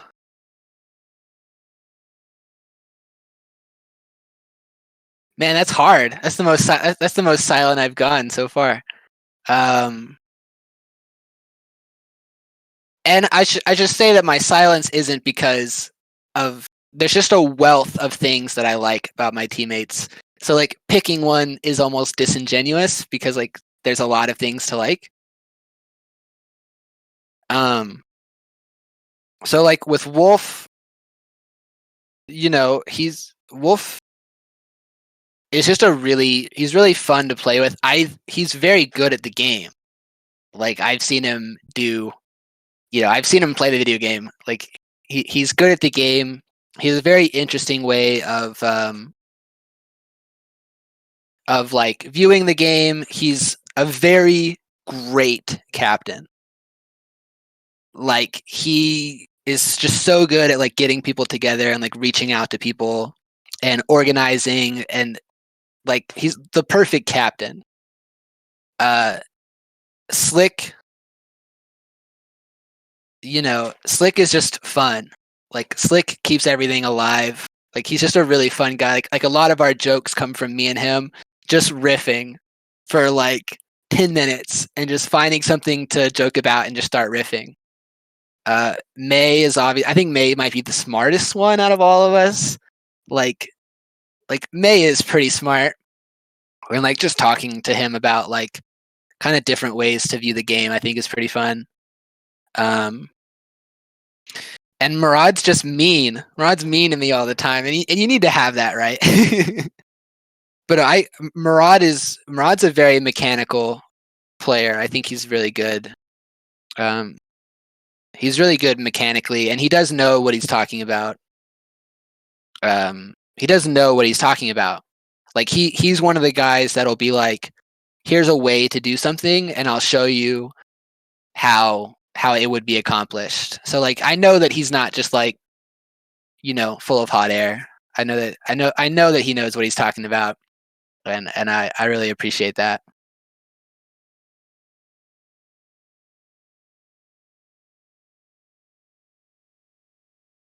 And then I'm just loud. I still remember Kren, you shouting me out during the draft and saying that if you would have drafted a tank, you would have drafted me during your draft. And I still really appreciate that. And you know what, dude? It modeled how I kind of have started forming my game. Because you mentioned that, it's like why would you, because you were talking to Stoic, right? And you're like, if you had to draft anybody, who would it be? Like, and you would say like Brainer, and it's like, well, you're a tank player. Like, why would you draft me over anybody else in this wealth of talent that we have in CCS? And you said communication. You said constant communication and being able to communicate well in like a madness scenario, like being able to constantly communicate even when things are breaking down. And I didn't know that I did that. And you like kind of brought that to light, and it's like shaped how I've been thinking about comms. Like I actively think during games, like, oh, I need to be communicating more. Like people, like my value is communicating, and like I'm not communicating as well as I should have. And it's like I need to communicate more. And then I'll start communicating more and we'll play better. So I really appreciate that. I know I've told you that before, but I want to go on the record now and say that I appreciate that conversation you guys had. It is very humbling to hear that we were able to have a positive impact from that interview. Yeah. No, it was. I really did. I appreciate it. As far as the chat questions, there are two questions, one from Wolf and one from Valk. I feel like they're kind of the same question. I'll read them both out because there's slight differences. But Wolf says, for a guy who wants a chessboard style of game, why are you so aggressive? And Valk said, you're a wonderfully aggressive tank. How did your addition to the team bring a transition to a more assertive CCS2? And I think like the overarching question is just, why are you so aggressive? Is this like an intentional thing, or is it something that's just kind of happened? Yeah, so you can play chess aggressively. I mean, you can fit I mean, aggressive is just like, it's kind of subjective. In chess, it's like pushing pieces further than you really should and having a thought process behind that, right? So like, I think what I did to the team as far as making them more assertive was I didn't really give them a choice. Like I came in and I was full, I was a full head of steam from the beginning. Like invading, just doing invades with no knowledge of anything and just, wantonly moving across the board with no purpose, but just always doing something. So I kind of like forced them to always be doing something and to have to follow me. And then we kind of, I say it like it was on purpose, but it was kind of just me not knowing any better. Like I just played the game the way, like I have fun invading. Like catching people by surprise and knowing that you caught people by surprise and coming out on top, like that is awesome. Like that is the most fun, just like playing the game, super loose, super fast, like invades, like kind of that almost Korean style of game where they're just always, nonstop looking to see what they can take from not what they can gain, but what they can take from the enemy team.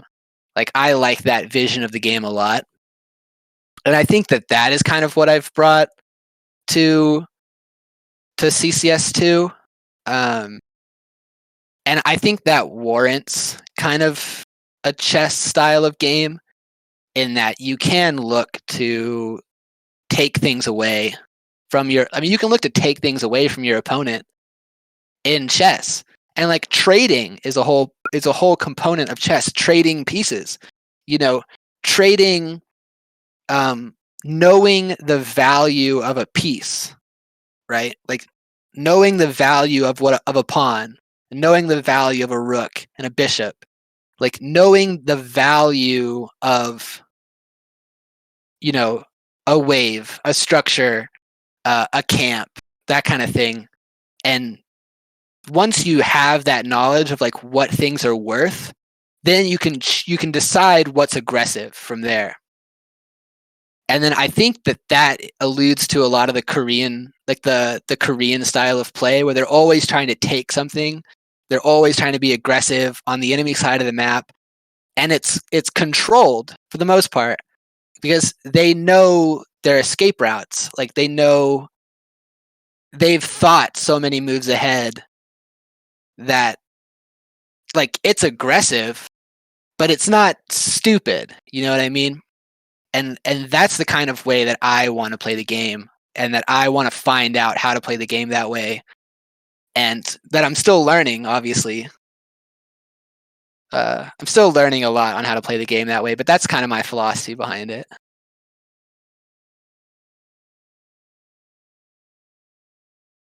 If I'm not rambling too much. No. So I'm going back and I'm thinking about, because you invoked Korean here, so I'm thinking about what Team Alexander looked like in Season 10 Storm Division of NGS. I'm thinking about what Gen G looked like in the second half of 2018. And I see what you're talking about here. And you mentioned before, back, some of the aggression comes from being an ADC. Yeah. But you're talking about like here, like taking this inspiration from, a region that you don't play in. Is that is that the result of like being a student of high level Heroes of the Storm, or is this just something that like you've like kind of picked up by osmosis by rubbing shoulders with people who are watching high level HOTS? I think, well, my understanding of that style of play comes a lot from League of Legends. Because League of Legends dominated for at least from when I peaked in League of Legends, which was really like 2014 to 2017. It was dominated by like, yeah, your Gen Gs, your your Samsung Galaxies, your SKTs, and then as a viewer and as a player, you're like, it's like watching football and you see the Patriots win every year. It's like, why? And then you ask questions, why? And then you can come to different conclusions on why. Some people would say, oh, they're cheating. And some people dismiss it as like they're cheating. Or you look into it and you're like, oh, they just have a totally different understanding of the game than the West does. And they've developed this totally internally as a region and totally secluded from everybody else. And then they just bring it to the stage to people who don't pay attention, and they just roll. And I see a lot of similarities with that to Heroes of the Storm.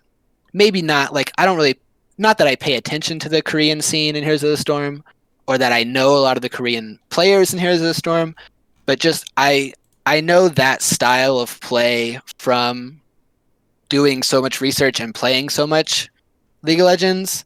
And Dota 2, it's not really Korean, it's Russian.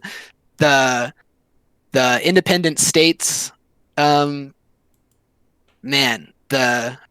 independent states and the Euro teams in Dota 2 have had a chokehold on that scene for a decade, and like that's a whole different rabbit hole because they have a whole different style of play. But I much admire the way I perceive high level Koreans play the game, where it's very like I said, just kind of going back to what I said, it's very like take things from your opponent, very aggressive, very controlled. And what I'm learning now is how to keep it controlled.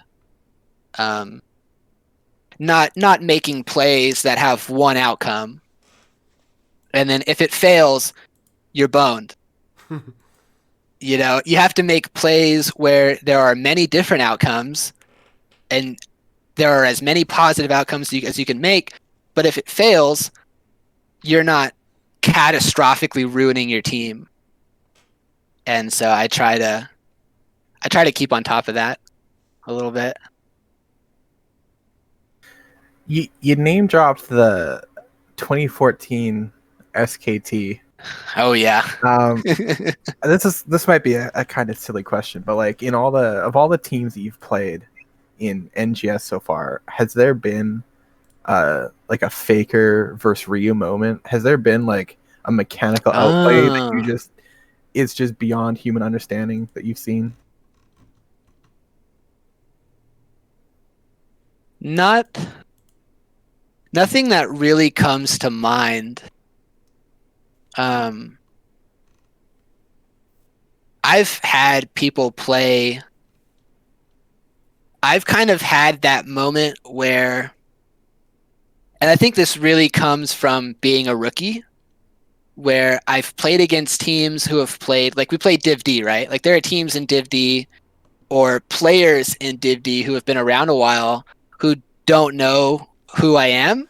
So I don't want to name drop too hard, but I'll tell a really funny story, and it will end up being a name drop. But we played TRSG Knights in Div D last season. We scouted them. We had a pretty good scouting report on them. We knew kind of their style of play, and we knew that we would probably have a pretty good matchup into them. We played them and we won, and it felt really good. And it was like, all right, that was just a good, because we were on a roll. Like we were really hot at that point, so it just felt really good to do a win. And at some point, either Wolf or May or somebody got a hold of the VOD for their comms of our set. And it was so funny to like hear the way other people think of us as a team. And they name dropped me particularly. They said, what happens, they called me the weak link, which ended up being a misnomer because they meant that I was the strongest link, because they said, if we kill Brainer, the rest of the team shuts down. Like as long as we can kill Brainer, once once Brainer dies, the rest of the team shuts down, and then we can get a lot bigger advantage. Which they misnamed as being the weakest link, and then their coach came in afterwards and was like, "Wait, doesn't that mean he's the strongest link?" And they were like, "Oh, yeah, wait, that is what that means." And I rode that high for like the rest of the season. Like that was hilarious. So I've had those moments where like people play against me and they're like, I don't know, like they're like, why are they doing what they're doing and winning? And it's like, that's the kind of stuff. That's the style I want to. That's the impact I want to have on the game. It's like, how are they doing what they're doing, and why is it working? And like, just playing things that people don't normally do, and being successful, like finding success with your own style of game that might be different, but you have people ask questions about like, you know, how are they doing what they're doing?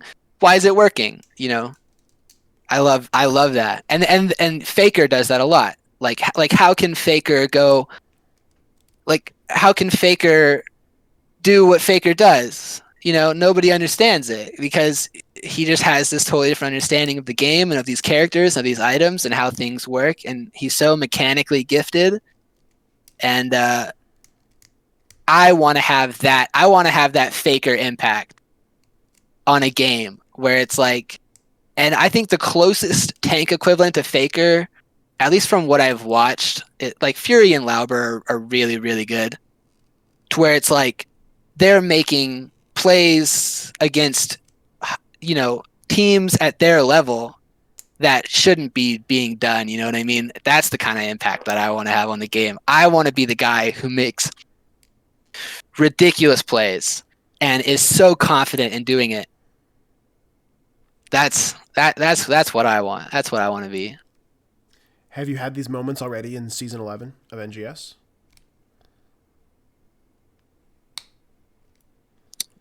Some. We haven't been off to a lot of success.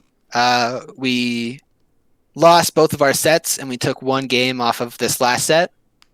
I think we have moments that are shining through of those where like maybe we'll have lost a team fight or we'll lose a person early into a team fight and we'll kind of salvage something, but it'll have already been too late to kind of fix it. Or we'll play very good for the whole game and then we'll kind of make a mistake towards the end and lose. So I think as a team right now, I think we're showing signs that we can be successful, and we're proving that we can be successful.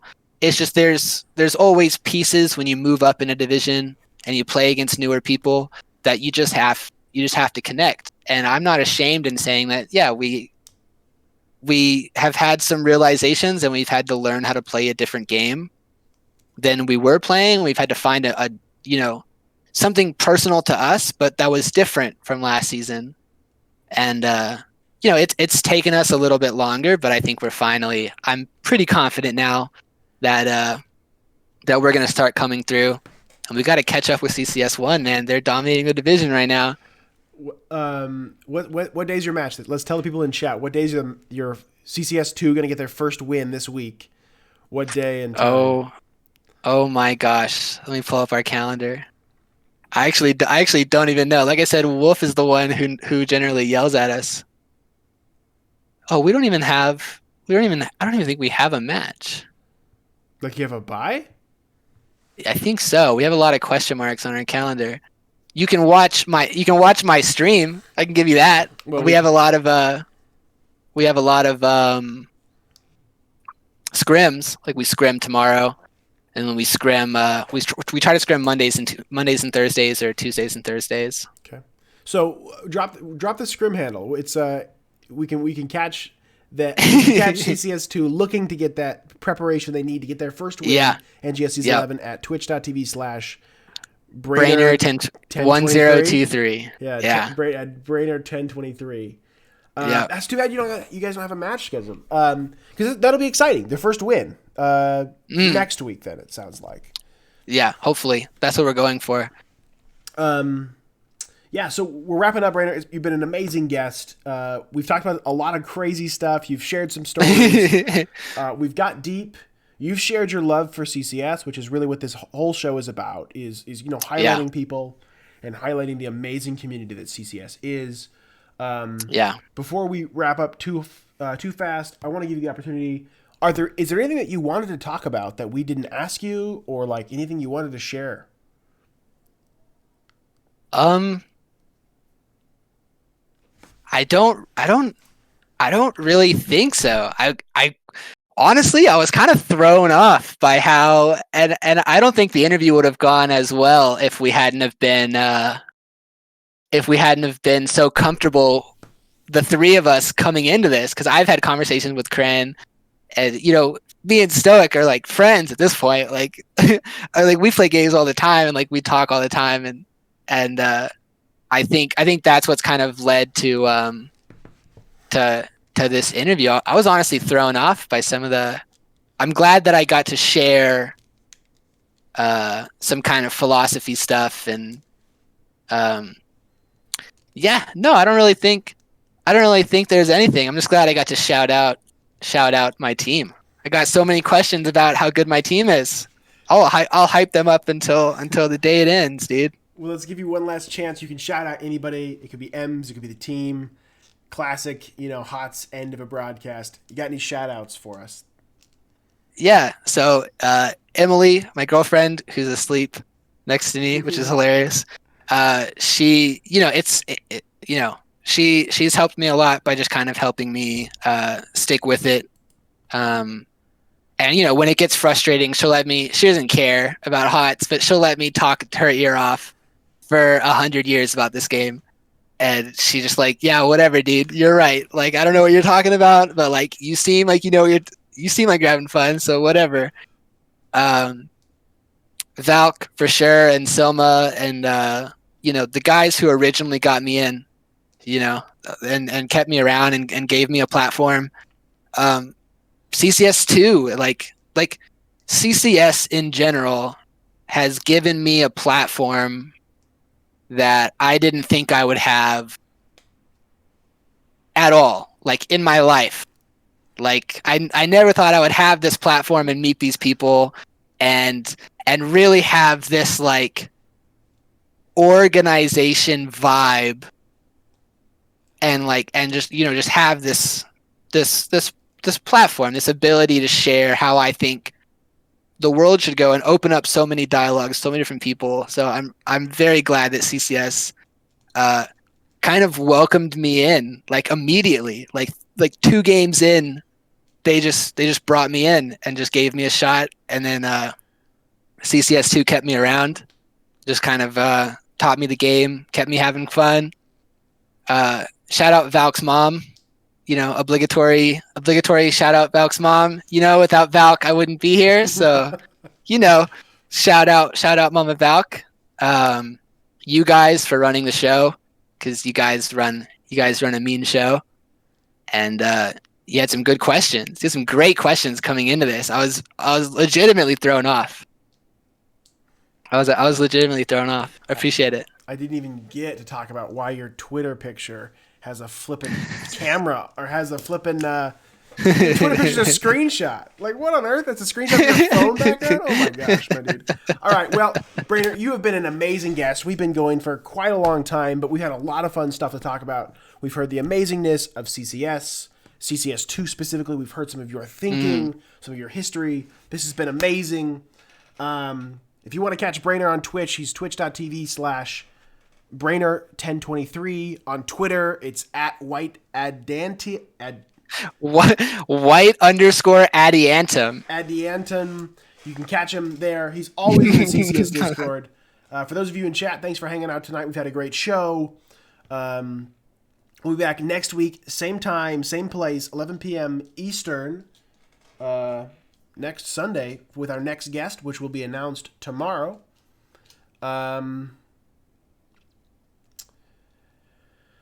I'm supposed to say something else, and I forgot what it was. Oh, you already shouted. You already shouted. I was supposed to forget to shout out Valk's mom, but Brain already took care of that. Well, my dude, it's been good having you on this show. I'm ready to go to bed. I'm too old for this. Yeah, it's been an amazing show. We appreciate you all being here. Thanks, Brainer. Thanks, chat. Thanks, Kryn. You're amazing. Thanks, sir. Co-host. We'll catch you guys throughout the week. Bye, everybody. Adios. See y'all.